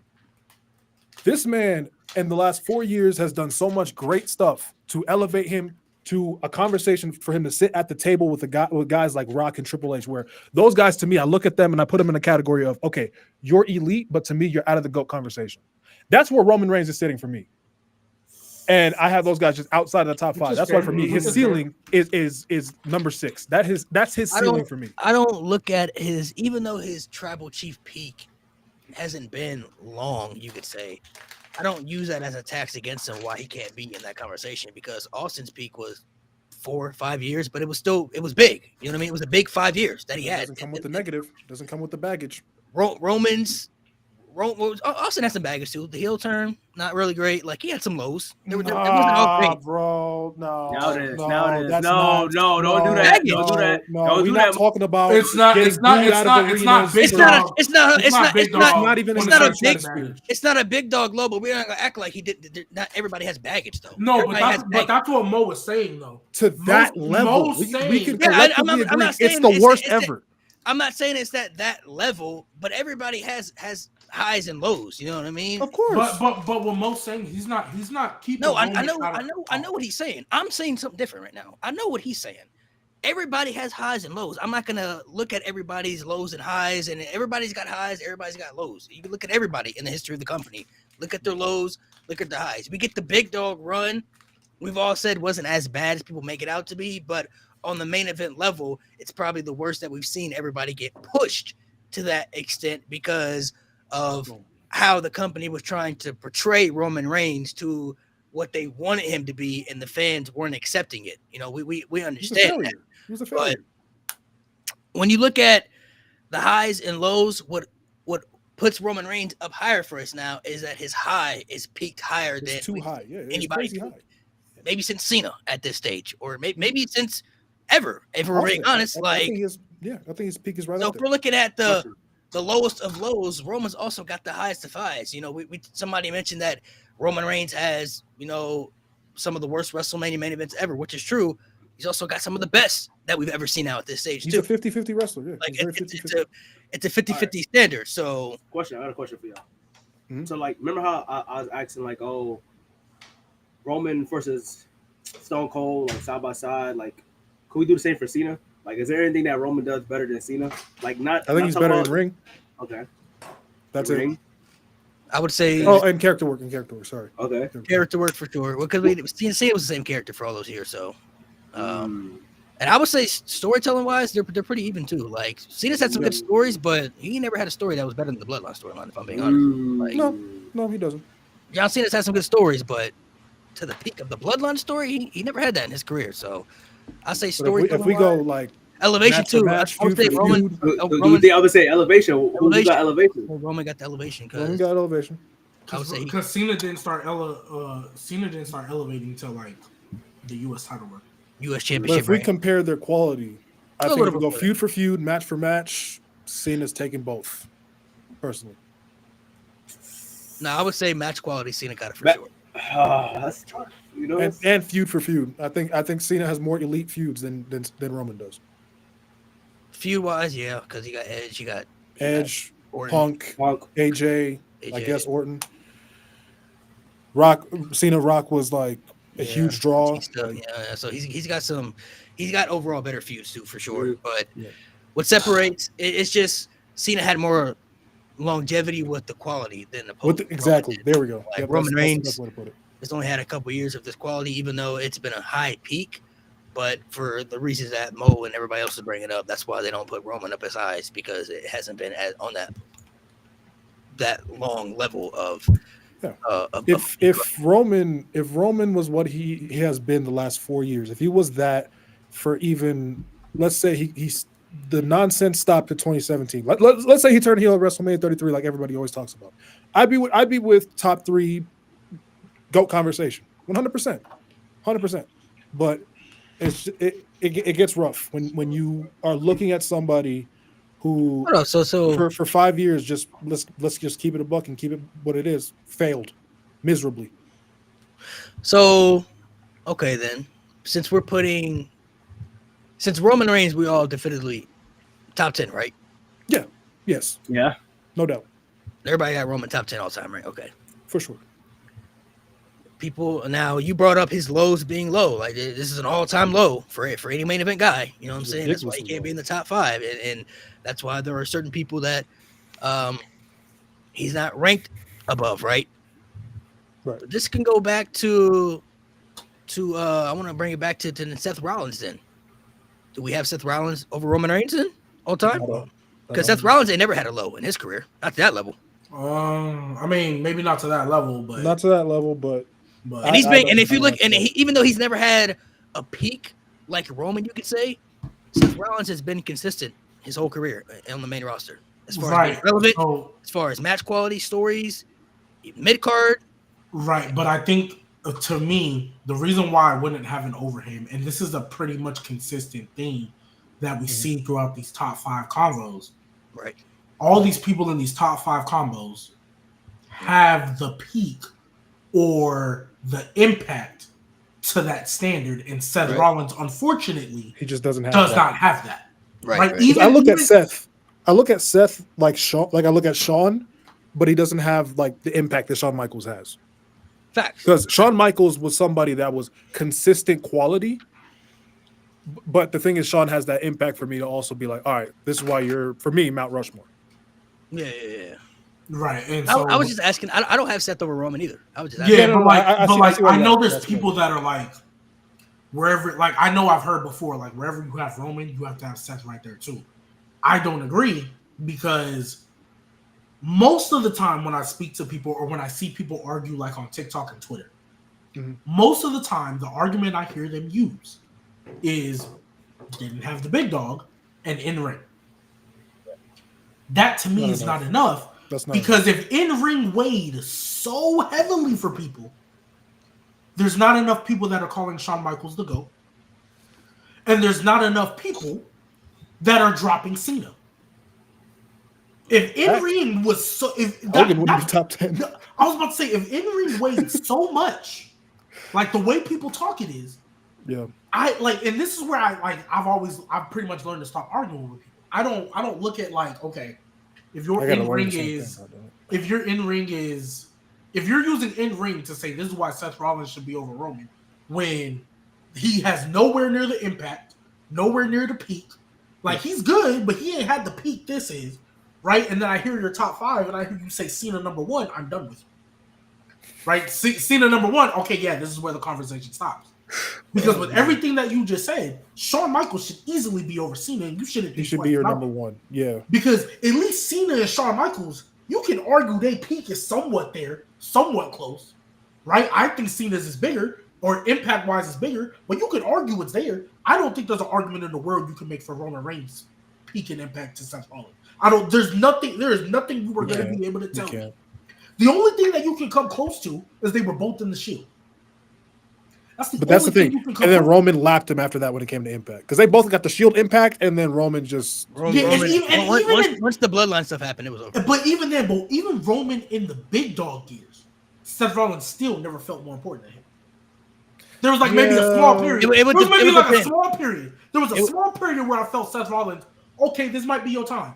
And then, matter of fact, as soon as that period happened, it wasn't too long after, people started turning on Seth because of what he was doing online, and then we got to his character was starting to fade out, and then we had the Hell in the Cell. We had I was just asking because Seth Rollins, like I said, Seth Rollins has never had a peak like Roman. But even though Seth has had, because everybody's had low, Seth had 2019 low, but it wasn't as bad as Big Dog low though. You know what I mean? Like Seth Rollins wasn't getting dog food dumped on his head. He wasn't getting dog food, but that with him with the man's man, no. Yeah, that was bad.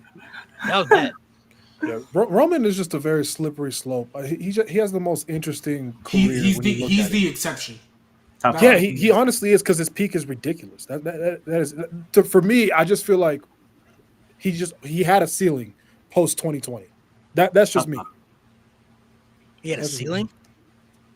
To me, his ceiling after everything that happened with the big dog. To me, that's like, I think it's like hard to crack that top 5. That's just me. That's how I look at top it. 5. Over HBK. Fuck no. I'm sorry. Who said that? Who said that? Said Roman over HBK? Who? That what you just said? I thought most of that shit. Yeah, I'm sure. He'll never be over Shawn in my mind. Ever. There ain't shit he can do to me. Nothing. It would be hard for him to... I think Roman's peaked. I think he's done. I think he's peaked.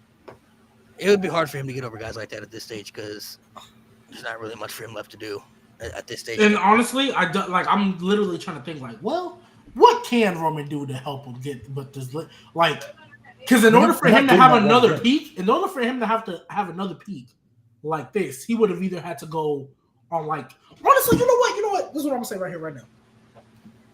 If Roman Reigns can give us, matter of fact, let me look at this camera. If Roman Reigns can give us any type of resemblance of Cena's U.S. Open title run, that might do it for me. If that's Roman the thing, Reigns, I don't see it happening. I don't see it happening. But if Roman Reigns because that's really what helped Cena a lot. I'd love that. When Cena gave us that U.S. Open title run, I was like, oh, okay. That's what moved me. That's what moved me. Right. So if Roman Reigns can give us a semblance of that, I'm not saying they got to be the exact same thing, but if he give us a semblance of that, that might be what makes it enough to move him to the top. I really want Roman to branch out and wrestle other people. I'm so done with not revolved around the title. Yeah, not revolved around the title. The blood. I just want him to wrestle other people. Like when he was doing shit with Penta in the Rumble, I was like, more of this, please. Like, because I think personally, I've said this for a while. I think Roman in ring is extremely underrated and underappreciated. Yeah, that's real. I think he's extremely underrated.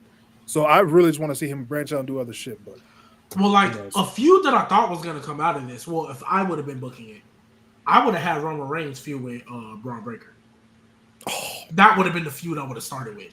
I'm not gonna lie. Because that moment in the Rumble, I was like, oh shit, we got something here. But I guess I'm gonna ask you something. What's up, brother? I gotta ask you. You think Triple H better than Shawn Michaels? I need to hear that. Do I think Triple H is better than Shawn Michaels? I think they close. I think it's closer than a lot of people think. I can understand why people say HBK is better, but like. So what's your top 10? Let me give me your top 10. Top 10? Oh, God. All right. In the order. This guy. In order. All right, here we go. Number 1, John Cena. Number 2, Stone Cold. Number 3, I go Hogan. Number 4, I go Taker. Number 5, I go HBK. Number 6, I go Triple H. Number 7, I go Roman. Number 8, I go Rock. 9, Randy. 10. Who would be 10? They might have to, like, you know what I'm saying, really think on that. Who's there's some people I feel like I'm missing. Edge, I feel like is the name you're missing. I don't know. I got Edge top 10. So. Edge top 10. I don't know who that number 10 spot would be. Yeah, I could throw anybody out, but like those are like the main parts of it though. That's valid. I think that was valid. Triple H at 6 though. Is it though? Yo, I feel like this show right here, the same. This show right here showed that disrespect Triple H the most. Like I don't get it. Every clip I see, everybody here got him top 10. Everybody here got him top 10. So like it's only Jay that does it. It's Jay and Nate, bro. It's only Jay. Triple H over Roman though. Yeah, I can't. I got Rock. I don't know about that. Because to me, I think Triple H and Roman, like, they're very close. It's almost like damn near similar, but Roman Reigns got the P, and Roman Reigns is better in ring. But Triple H got the longevity with the quality. I mean, I'm not saying he don't. I'm not saying he don't. Quality. I'm not saying he don't, because Seth Rollins got longevity and quality. He ain't got the peak though. But Triple H got the impact as well. That Seth with DX, I'll give you that, which is why Evolution. No, hey, which is why I don't. Authority. Which is why, like he's an elevator too. Bro, which is why I don't think Seth Rollins is over Triple H personally. He isn't. Hell no, I don't think he has an argument for that. No, there's people that. Well, I said it earlier. There's people that genuinely believe wherever Roman is. Nate does. I can't agree with that. I can't agree. Yeah, you know what I mean. But like, because I got Seth like right outside the top 10. No, I wouldn't have Triple H that high personally. Personally, with me with Triple H is like, yo, I feel like people discredit him so much, but if you really look back on his career, like a lot of the past decades, he had such a huge part in them shits. Even after after he was done like wrestling full time, the shit he was doing with the Authority, helping Daniel Bryan get to that next level, Seth Rollins shit, like all that shit, he got a huge part in that shit. Like it's so much. I hate the argument sometimes of him like, oh, he was never the face of the company. Neither was Undertaker. Real. No, a lot of us have Undertaker top 3. Triple H was never the guy, but he's one of the greatest heels in WWE history. Like I think he's the greatest heel outside of heel in the company at one point. You know what I mean? Right. So it's like Triple H got the match quality, he got the stories, he got the impact. He got the impact. So he definitely top 10. I just don't know if I just feel like when you compare him to Shawn Michaels, though. Yeah, I was about to say, I think the started with Shawn Michaels. It's a little nasty, if you ask me. It's a little nasty. He don't have a chance to go. It might be a little. I think Shawn's the most talented. Yeah, I think the only thing I think Triple H does better than Shawn Michaels is a heel. That's it. Everything else, Shawn Michaels better on the mic, better in the ring, better storyteller. Better character work. Shawn Michaels pushing like, I look at it as Shawn Michaels is pushing like Mount Rushmore conversations. I wouldn't put Triple H that high. You know what I mean? Triple H top 10. But Mount Rushmore convos, I can't put him in that conversation. Hey, as long as he's top 10, I'm fine with it, bro. He top 10. Yeah. I struggle to see why he wouldn't be top 10. I really do. There's some people who are like Brock Lesnar top 10. We got a dead dog convo, and I used to be part of it. Don't get me started. I don't even have him in my top 15. Don't get me started. Oh, okay, not top 15 might be a little stretch. I don't. Yeah, that might be a little stretch. That might be a little stretch. Wait, hold on. Y'all heard my top 10. What's y'all's? No, I need. It's very similar to yours. I can say my top 10 is easy. My top 10 would be, I don't know the order, but it would be Cena, Taker, Shawn Michaels, Stone Cold, Hulk Hogan, unfortunately, The Rock, Roman Reigns, Edge, Randy Orton. Mm-hmm. Who else am I missing? Did I say Shawn Michaels? I think you did. I don't know if you said. I don't know. Oh, I'm missing somebody. So you said Cena, HBK, Hogan, Austin, Rock, I like that. Cena, Taker, Randy, Triple H, Edge. I think Triple H is the one you did. I like that comparison in the chat. Someone says Seth is modern Shawn, like Kobe Bryant. So like, I ain't gonna lie though. I ain't gonna lie. Actually, you know what? I might have to take Edge out, bro. I ain't gonna lie to you. That's not crazy. For who? Seth Rollins. Nah. I might have to put Seth Rollins in that top 10. I think they're the same tier. Wait. Are we talking WWE? Yeah, WWE. Yeah, I'm not lying. That is not crazy at all. Yeah, it's not crazy. I don't think it's crazy. I'm not saying it's crazy, but I can't do it because especially with this run. Wait. The arguments that y'all, I'm telling you, because the arguments y'all just brought up as far as impact, Edge got it. Over Seth, he got it. He's the most hated heel of an entire generation. The one of the greatest heels ever. Bro. You can say the same. Wait, you can say the same. No, you cannot.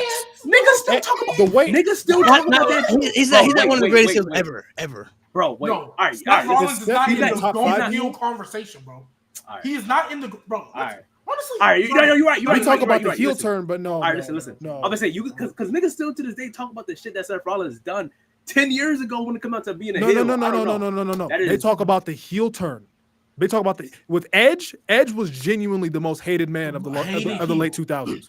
My cousin still hates Edge, and he don't even watch WWE anymore. I'll put it like this: Seth Rollins didn't fuck Roman Reigns' wife and get Roman Reigns fired. I'm saying like Edge is another level of heel, bro. That's all right. Listen, all right.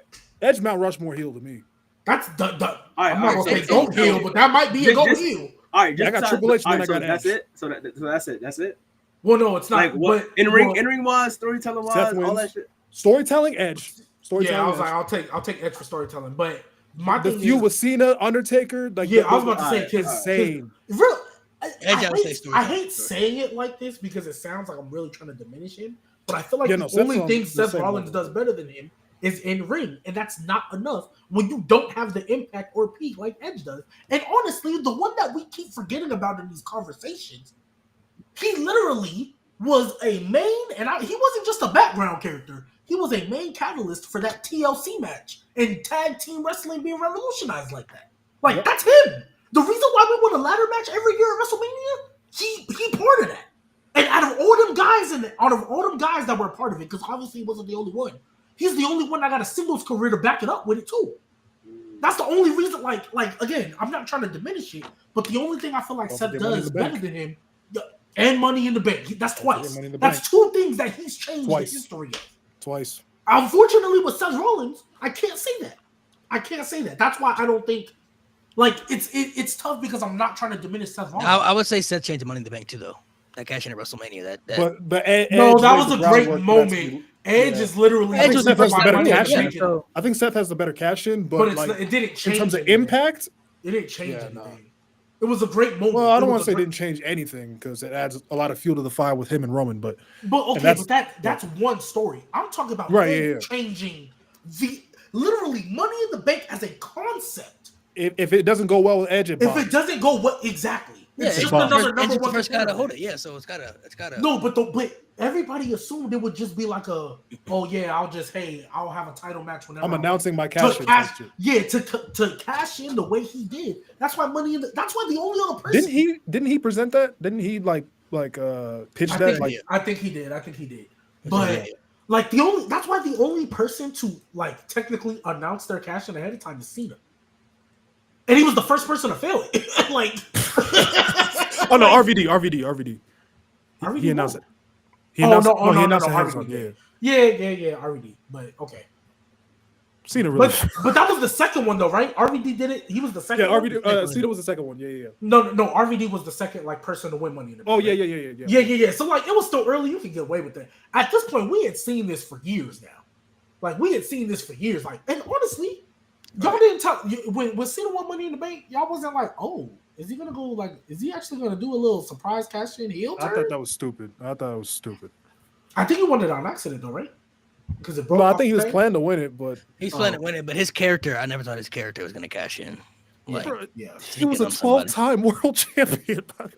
Hey, but honestly though, because remember his promo leading up, I'll never forget his promo. He's like, I've done everything I had to do, and I've been cashed in on, but I've never cashed in. I'm like, oh, this nigga's winning. I was like, and then they put in what? Big Show, Kane, Miz. Yeah, they put in bums. I was like, yeah, this is winning. But hold on, I need to know who you have top 15 over Brock Lesnar. That's what I want to know. Oh, okay, so we'll start with 10. Brett is over Brock. We can talk about that another time though. Cena, Austin, Cena, Taker, Austin, HBK, Hogan, fortunately, Rock, Triple H, Roman, Edge, Brett, Savage. Wait,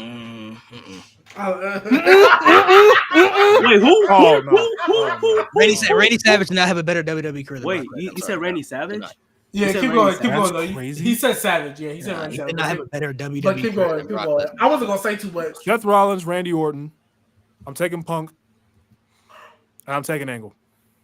Kurt Angle didn't have a better WWE career than Brock Lesnar either. No, sorry. Punk, I might let slide. Are we forgetting how insane Kurt Angle's, what was that, 7 years in WWE? 6 years, yeah. He had a good 6 years. Without the lows that Brock Lesnar hit? Well, Brock Lesnar had some lows. He had some lows. Ridiculous lows. What lows? He had some lows. No, he had some lows. He had some bad lows. He had some bad lows. We not going to forget that second run. That was mostly buns. Come on now. He had some bad lows, but if we're talking career-wise, some of those people, I can't say they had a better career than Brock Lesnar in the WWE. Not a better. You can say Kurt Angle better, but now I don't know if you comparing it career-wise. If you're looking at it talent-wise, I don't know how you doing it. All of it. Career-wise, yeah. Some of those people. But talent-wise, you can damn Brock don't even have the longevity to me. So neither does Kurt. But, hey. Yeah, talent. Kurt did a lot of shit, like a lot. But we talk about longevity. You can fit a lot of stuff in a little bit of time. Austin did it. He fit a lot of stuff in a little bit of time. So did Kurt Angle. But I'm saying that I'm not gonna. When I'm specifically Kurt Angle and Brock Lesnar, longevity is not an argument I'm using for either one. It's just not an argument. Right, so I'm saying he doesn't have that point either. And I think Kurt Angle's quality is better than Brock Lesnar's quality. And I think Brock Lesnar's lows shit all over, or just way worse than Kurt Angle's lows. I don't even think Kurt Angle has lows in WWE. Well, he wasn't around long enough to have too many. I mean, 7 years is a lot. So, or not a lot, but yeah. And versus Corbin. The fact that we're counting late career. No. Don't do that. I don't do that with anybody. I'm not gonna lie, Mo. I don't do that. You have definitely been on this show before and used past prime years as argument points. Who? With who? You and they have done it.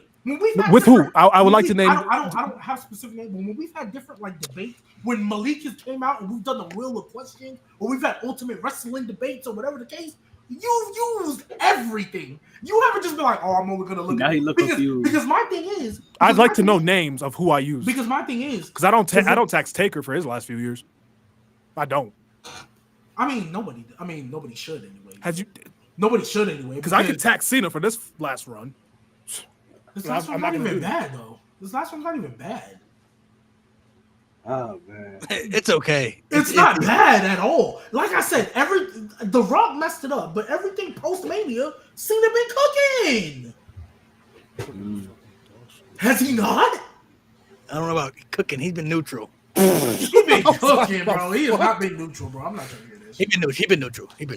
So wait, the Randy Orton stuff was good? I turned that was it when he comes around now. You don't think the R-Truth stuff was good? It was all right. It was cool for a little moment. Well, the Logan Paul Jey Uso stuff was like a week and a half. So like, okay, fine. You know, how about moving the goalposts? I would like to understand how moving the goalposts. Archer stuff was good. I don't think it's bad like some people make it out to be. I don't think it's like terrible. Like it's my only issue with the Cena heel turn is I understand the concept of it and it makes sense why he's turning heel. I just don't believe in what he's saying. Like it makes no fucking sense. It's not believable. Like I don't believe he wants to ruin wrestling. Like when he cuts his promos, I'm not buying into what he's saying. That's my cooking chitlins. And everything else though has been it's been cool. It's been neutral. I think everything post Mania he's been cooking. I think he's been cooking everything. It's been cool. But I'm not taxing him for it. Honestly, I think it would have been received better if The Rock didn't fuck it up. That's how I genuinely feel. It would have been received better if The Rock didn't fuck it up. I just don't because like the justification. No, they bullied me. What you mean? Honestly, let's keep it a buck. Like it's been 5 years since they stopped bullying him. Stop! You're a grown man. Mo! Oh my gosh! Rise above hate, right? I'm about to ether you twice. One, Mo. Let's not act like, right? You talk about, oh well, it's been 5 years since they stopped bullying you. That was literally the point of his promo. Y'all didn't start accepting me until I was on my way out. But when I was here every week, y'all didn't appreciate me. That's literally in the promo. That's literally his reason. Okay. Second, we're not gonna act like that wasn't the best You People promo of all time. Because that's essentially what he cut, a You People promo. But that shit was actually one of the ones that made the most sense. Out of every single You People promo that's ever been done in WWE, that's probably the one that genuinely made the most sense. Because yes, for everybody, and because the plot holes that you just tried to bring up, he literally covered. He's like, yeah, y'all did start accepting me when y'all knew I was on my way out. But when I was here every week, all I did was get booed. I'm in a toxic, manipulative relationship. He's talking to y'all. See, because here's the problem with y'all. Here's the problem with you people out there, right? Y'all accept toxic relationships because you think you can't get no better. Cena just said, I'm done. I know my worth. I know who I am. I'm the motherfucking GOAT. And you think I'm going to let you people tell me I'm not? Shit. That's literally the point of his promo. Like, it's literally in there. So you can't say, you know what I mean? Like, you can't say, like, it makes no sense. It makes all the sense in the world. I didn't say it makes no sense. It just doesn't feel believable. If you want to say it doesn't feel believable because you've seen him be a babyface for all his life, then sure, fine. But it's believable. Not even that. I hear him talking. I'm like, I don't buy you. What are you doing? I will say, damn thing you're saying. No, I will say I do think his cadence. I don't know if he's being intentional. He's overacting, bro. Like I was about to say I think he's being intentional. Hell no. I genuinely think he's being intentional, but I will say his cadence is like. I do think his cadence and way he's delivering promos is not the Cena we're used to. I feel like what's the opposite of what? If anything, his cadence is better now than it was. Listen. I'm saying in terms of the Cena we used to the last couple years. Recently, that old shit, that over the top corny shit, Cena used to like. He used to over exaggerate shit. Now, you got a point. To me, it seems more natural. His promos were the same. No, the way Cena used to over exaggerate. He's talking about his acting, like his recent years. He used to do all that stupid shit like this. Like that shit. It looks so goofy. That aspect, it feels way more natural. No. That aspect, yes. When I talked about his delivery, I'm talking about the words that are coming out of his mouth. Before Cena used to be one of the few people that can cut a babyface promo and not sound scripted. And that's why I'm saying I don't know if he's doing it intentionally or if he's just not used to this. Because now I feel like when he cuts his promos, I feel like he's being like super intentional on what he's saying as far as like what's it called? Being a heel and stuff. Like if you notice now, remember that promo with Jey Uso? He was like literally backstage, not even in front of people. He's like, wow. Imagine you losing to a YouTuber. That would definitely ruin wrestling. Like, yo, what is your cadence, my nigga? Like, what are you on? Are you good, bro? And I feel like maybe. Drunk? But no, I understand Donnie's point. So he's talking about the overacting as far as his facial expressions in the matches. Seeing it be in matches, and he would do like the most goofy shit ever. It's like, what are you doing? I hate it. Nigga, bodybuilder can squat 600 pounds and flopping like he LeBron James because he got smacked in the face. Like, yeah, that shit used. That shit was over. Chill on, bro. But see, it's just really his promos. Like I understand why he turned heel. It makes sense. It's justifiable. But it's when he cutting. If he would have used the same, if he would have used the same justification, say even 2017, all right. But 2017 was the moment he didn't. They were still booming. No, it was the moment when he had that AJ Styles match. That's when I think everybody was kind of like, all right. Cool. It started to turn a little bit. Yeah, right. He was still getting booed though. Yeah, it was. I know, because at the Rumble 2018. Yeah, but that's when it started to change a little bit though. And his whole point was, y'all didn't start to. His whole point was, y'all didn't start to accept me and love me and appreciate me until I was on the way out. Until I was on the way out. When I get it, but it's just like you can hate the delivery, but you can't say it doesn't make sense. That's my. No, it makes sense. Oh no. I will make that very clear. It makes sense. Don't get me wrong. I just think the justification is just. Hey Donnie. Yo. You talk about he not doing over the top selling and all that stuff now.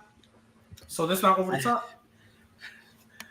That's not over the top. What the fuck are you talking about? What is not over the top? Is that? What do you? That was. Mickey. I don't know what you thought you did. I don't know what you thought. Hey, yo, he ain't do all that. He ain't do all that. He didn't look like that. He didn't look like that. No, but like you looked like. I know y'all. His eyes, bro. I ain't gonna lie. I don't know. Yeah, you like too zesty, bro. He wasn't zesty. That was a little zesty. That was a little spicy, but you know what I'm saying? I don't know. You know? That's crazy. I don't know. You mean to tell me this man ain't looking zesty right here? No. What you did. Why you like? I'm not gonna repeat that. Hey, don't do it, bro. Don't do it. Because they gonna destroy me. Oh my goodness. You gonna say? Nah, but he not doing over the top shit like that. Like the shit he was doing like a year or two ago, like it just looked just too goofy. But now it just fits more natural. It's both unnatural. It's just the delivery on the promos. Just me. It's just the delivery on his promos just are not super believable for me. That's the only thing that I think that's bad about this run. Everything else, I mean, the matches have been all right. You know, the stories have been okay. I think they're trying to fit so many stories within his last run because he only has selective dates. They're trying to plug in everything at once. I think he's doing all the PLEs this year. I think he'll be at all the PLEs. He's just not going to be there every single week. So they're trying to figure out, okay, we got to give him his last feud against Randy, but we still got to make sure the Cody situation in there. And then so it's just. G baby Anthony Townsend's crazy. Wow, that is insane. Considering the feelings G has for Cat, that's crazy. That's crazy, bro. That is kind of wild. That's fight back, G. Fight back. Don't take that. That's ridiculous. I'm not entertaining that. Don't take that shit, bro. Fight back. There's no way we fucking. All right, bro. Before I say something that'll get us canceled again. Yeah, don't do that. Did we get canceled? Because we kind of went up. They tried. And failed miserably. But they tried. They helped us out, if anything. Word. Word. I mean, right. I was about to say something out of pocket, but let me not do that because I know if I watch the show and I don't want to piss somebody off today. I want to ask you this before we head off here. Everybody can give an answer if they want. What's the most overrated peak in WWE history? Oh God, most overhyped peak ever. Overhyped peak. Damn.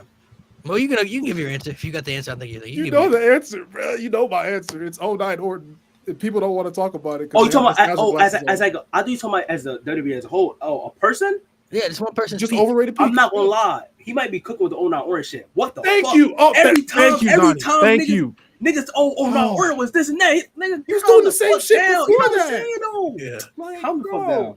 Nigga was RKO and Grannies like what before that shit. Like, bro, he did not become this magical menace in 2009. The only thing about 2009 Orton I think when people think about what they O.A. Hardy, them two niggas right there. I hear you a little bit on O.A. Hardy. I'll be honest. I hear you. Them two right there is like. Oh wait, hold on. You say O.A. Hardy's peak is O.A. Hardy. It was great. That's my goat, but I hear you. Listen, I love that. That's when I started watching wrestling. I fell in love with wrestling. But like, calm the fuck down. Niggas make somebody does the best shit over. No, they just put him in weird conversations. Hold on. Weird shit.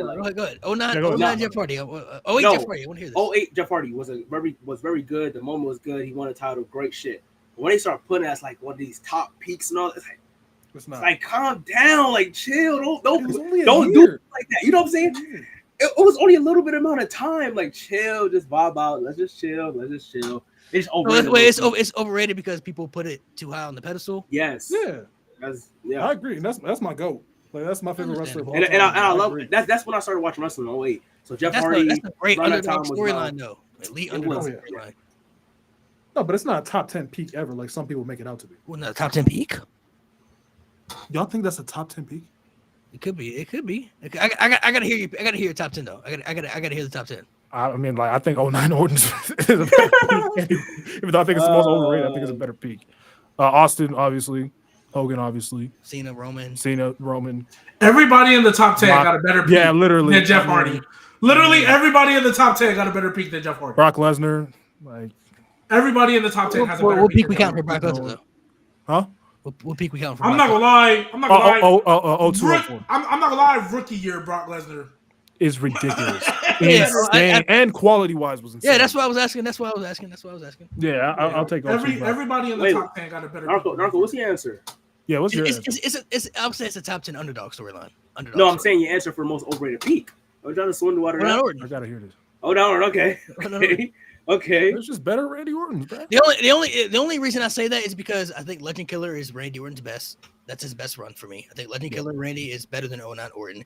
And I feel like people only put 09 Orton on a pedestal because of the character work. It was great character work. Like the stories were even good, but people try to make Randy Orton seem like he was just unstoppable person in 09 when he wasn't. He lost a lot of matches that year.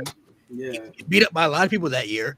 His character work was just very menacing. He was just evil. You know what I mean? Like he was Randy Orton was like the first like petty person I think I watched in WWE that was like, bro, he petty. Like he's super petty. I mean, like he was seeking out for blood. You know what I mean? Like he was holding grudges from like years ago. You know, like that was the whole purpose of the Triple H storyline. Like he ruined my life.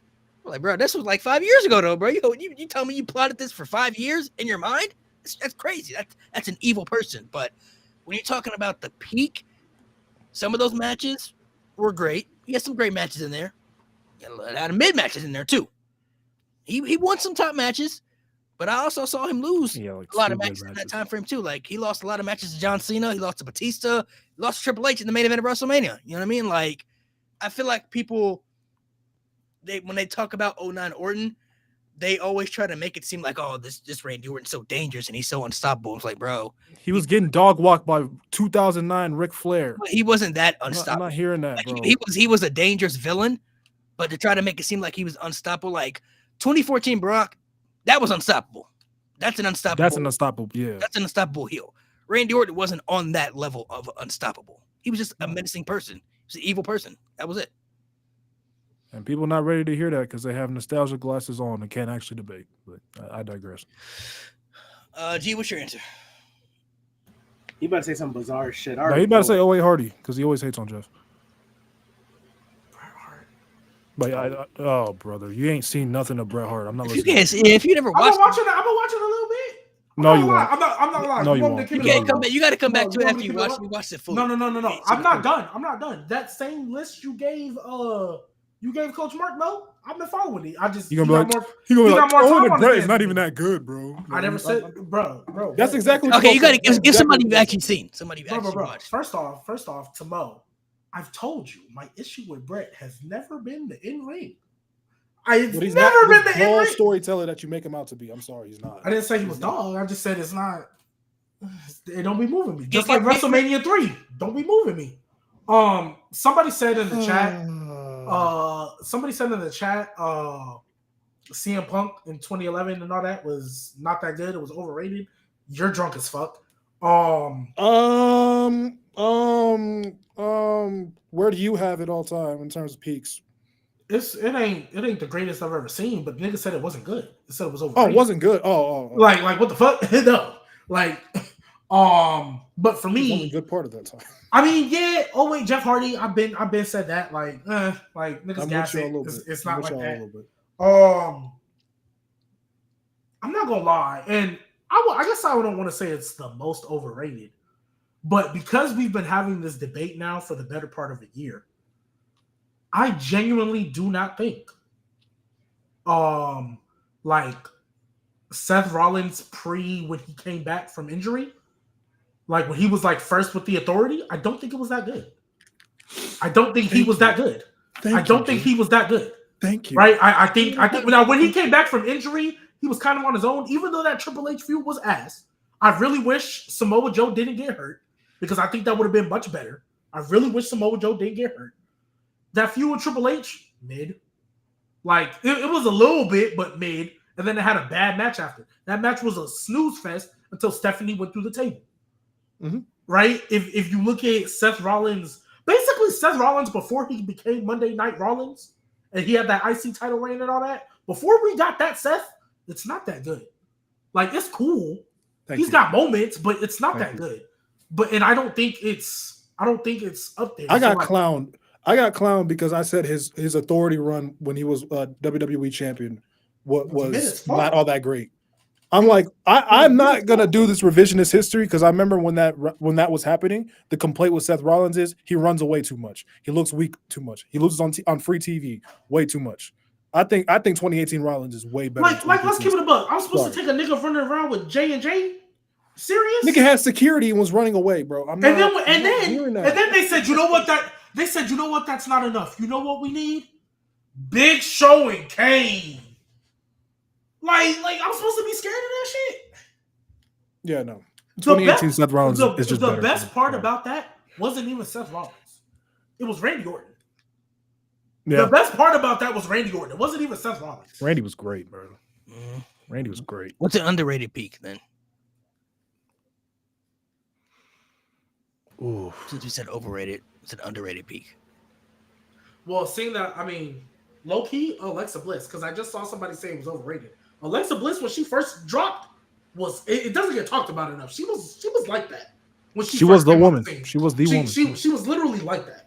Like she was the first person to win both titles. She was a 4-time champion in the span of 2 years, and she won money and I think in 3 years she had the Money in the Bank. She was a 5-time champion in the span of like 3 years. She was cooking. Yeah, I would say my underrated pick. I'd say Batista, bro. 2005 Batista. Yeah, that's a good one. That's great, a really good one. Bro. The stories, he had the match quality, he had the presentation. 2005 Batista. We all thought that was gonna be the next guy. Before John Cena took off and everything after that, 2005, people was looking at Batista as the face of the WWE. That was gonna be the next guy right there. So even though I would even say like 05 to 07, Batista's peak around that time. You look at the match quality, the presentation, the stories, like Batista was in his bag. I feel like Batista's always been one of those underappreciated legends. Like, he's not in the top 10 combos, but he's somebody who people like try to make it seem like he can't wrestle or he wasn't that good. I'm like, bro, y'all clearly was not watching the same Batista that I was watching. It's because a lot of these people, they don't remember anything from after he got hurt. Because like I know before I went back and watched it, because I watched wrestling, I stopped as a little kid, and then I tell y'all all the time, the earliest memory I have coming back to wrestling was Sheamus winning the WWE title. That's my earliest memory coming back. He was already out of it by then, yeah. But that's my point. That's my point. But that's my point. A lot of people kind of their earliest memory is that time period. And Batista, bluntly stated, kind of wasn't on shit during that time. He was already halfway out, but Batista from 05 to I'll even say 08. He had stories. But a lot of people come back to 09. Like that's why everybody gas up 09 Randy Orton. That's the earliest memory, right? 09. Batista in 09 was fine though. 09 he was fine. But he wasn't John Cena. Yeah. He wasn't John Cena, but he was still. His feud with Orton was boring as shit. He was still a top guy at that time. He just wasn't face of the company. It was already John Cena at that point. Shit, me, I ain't gonna lie. If I don't know how underrated this might be, but 2000 Triple H is like that, bro. Triple H in 2000, like people give Rock a lot of credit from when Austin was out, and they said Rock was the guy. Triple H was right there. Triple H is right there with him. Yeah, Triple H in 2000 was pretty elite. That was great. I think that's peak heel work, if you ask me. Oh, I don't know the answer, honestly. I'll probably say, I don't know if it's underrated or not, but like corporate Rock. When people talk about The Rock a lot of times, they always talk about like Hollywood Rock. But to me, my favorite version of The Rock was when he was with the corporation and shit like that, the stuff he was doing during that time. So if anything, I'll probably go with that.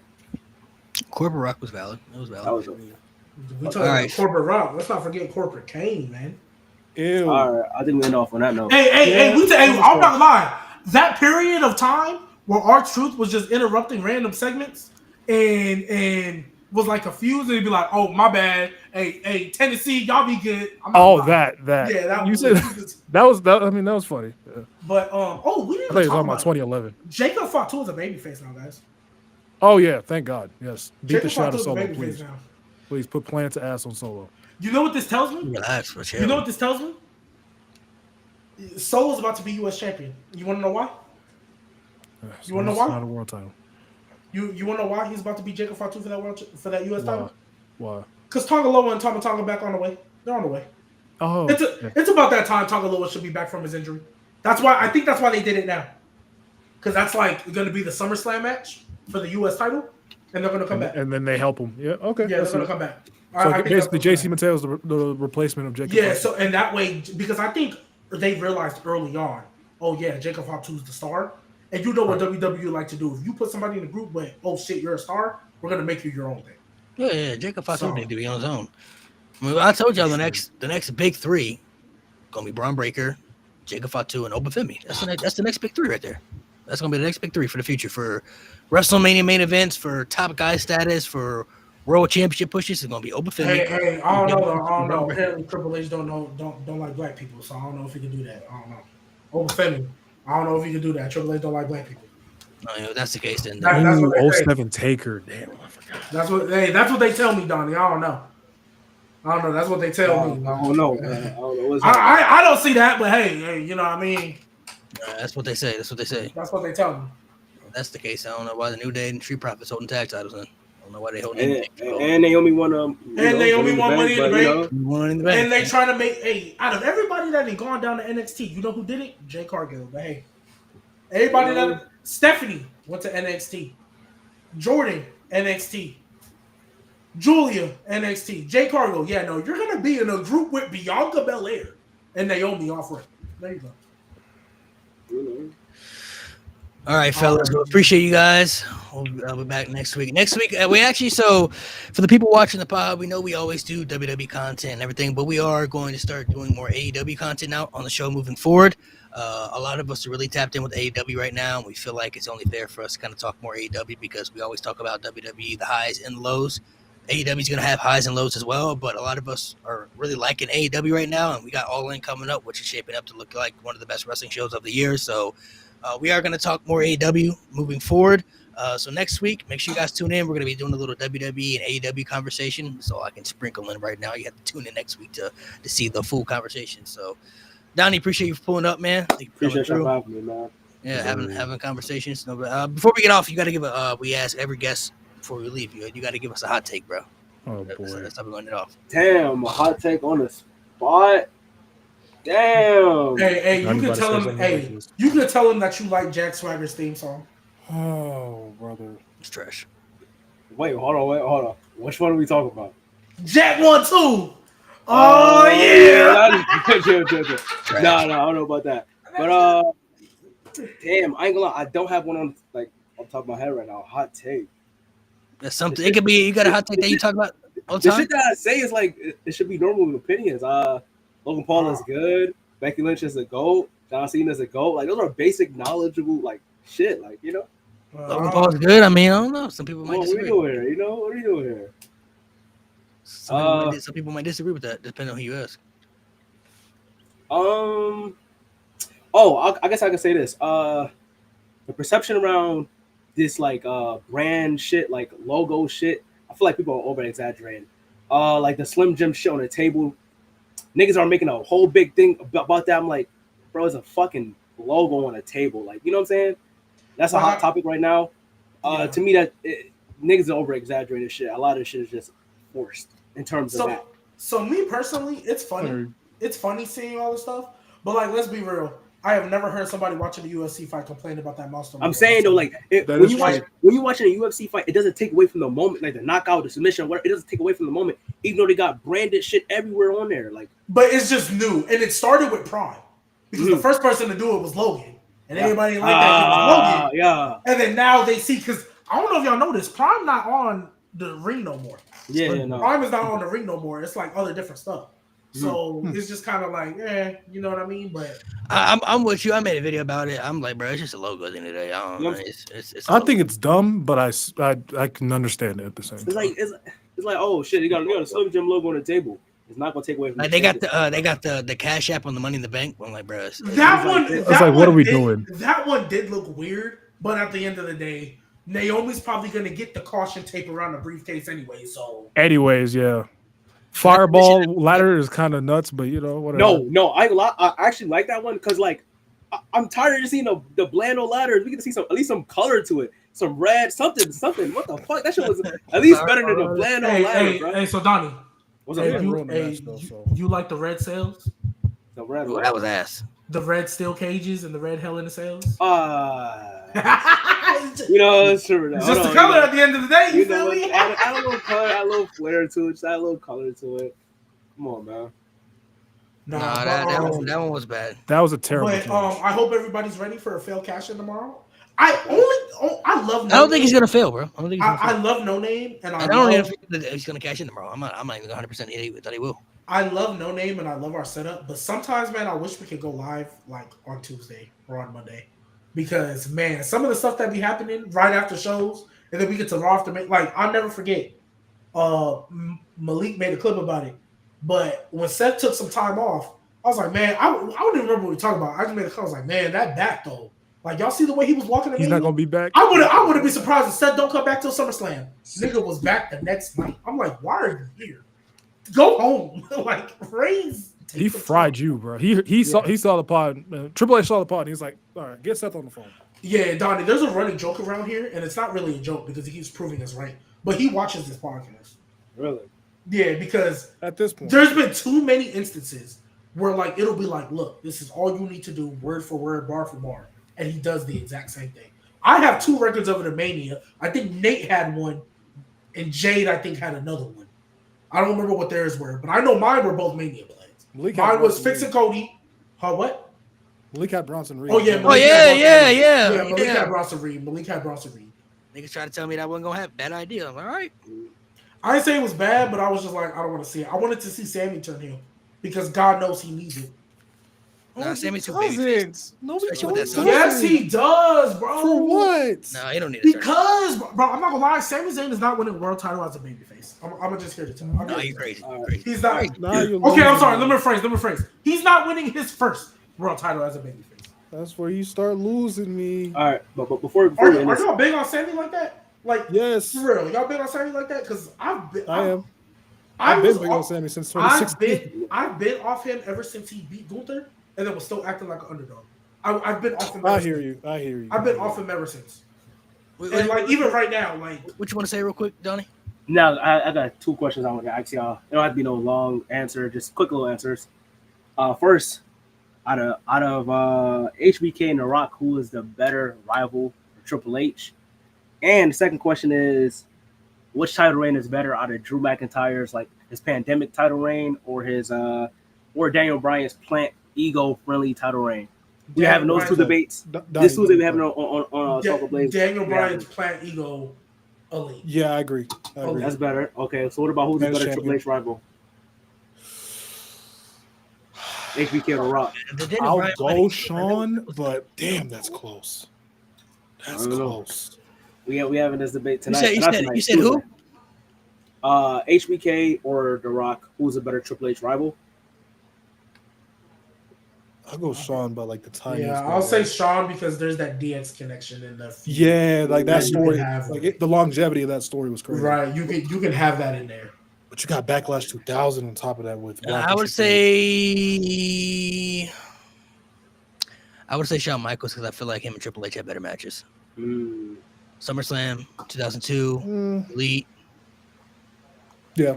Oh, they have. The 3 Stages of Hell, the Last Man Standing match, the Hell in a Cell match. Stop. That Hell in a Cell match. Well, long ass. Great. Dang, 45 minutes is nuts. Should have been longer. Yeah, man. Dang, this is not helping the Triple H can only do gimmick matches accusations. No,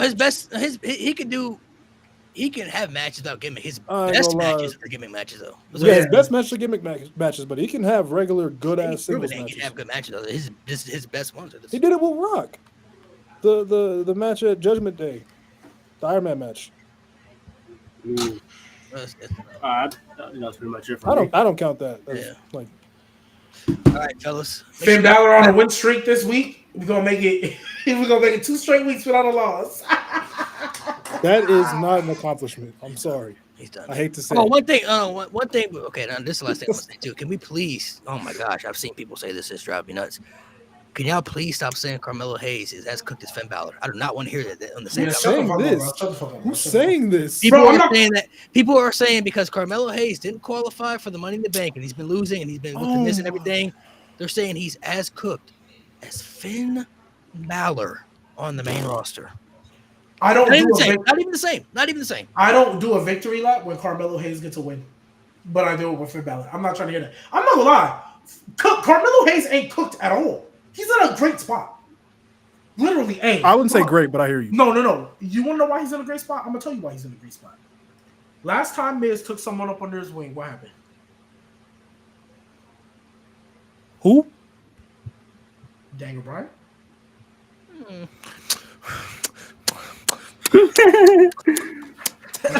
No. Last time Miz had somebody up under his wing, not a tag team partner, someone up under his wing. Look what happened. We talk about game show NXT, bro. That was a little thing on Raw too. And I'm not gonna lie. They were not. And I'm not gonna lie. If we keep it a buck, Cena ain't here to sabotage somebody else's career. Because we know what happened with Alex Riley. We know what happened with Alex Riley. We know Cena had everything to do with that. End the show. I'm just saying.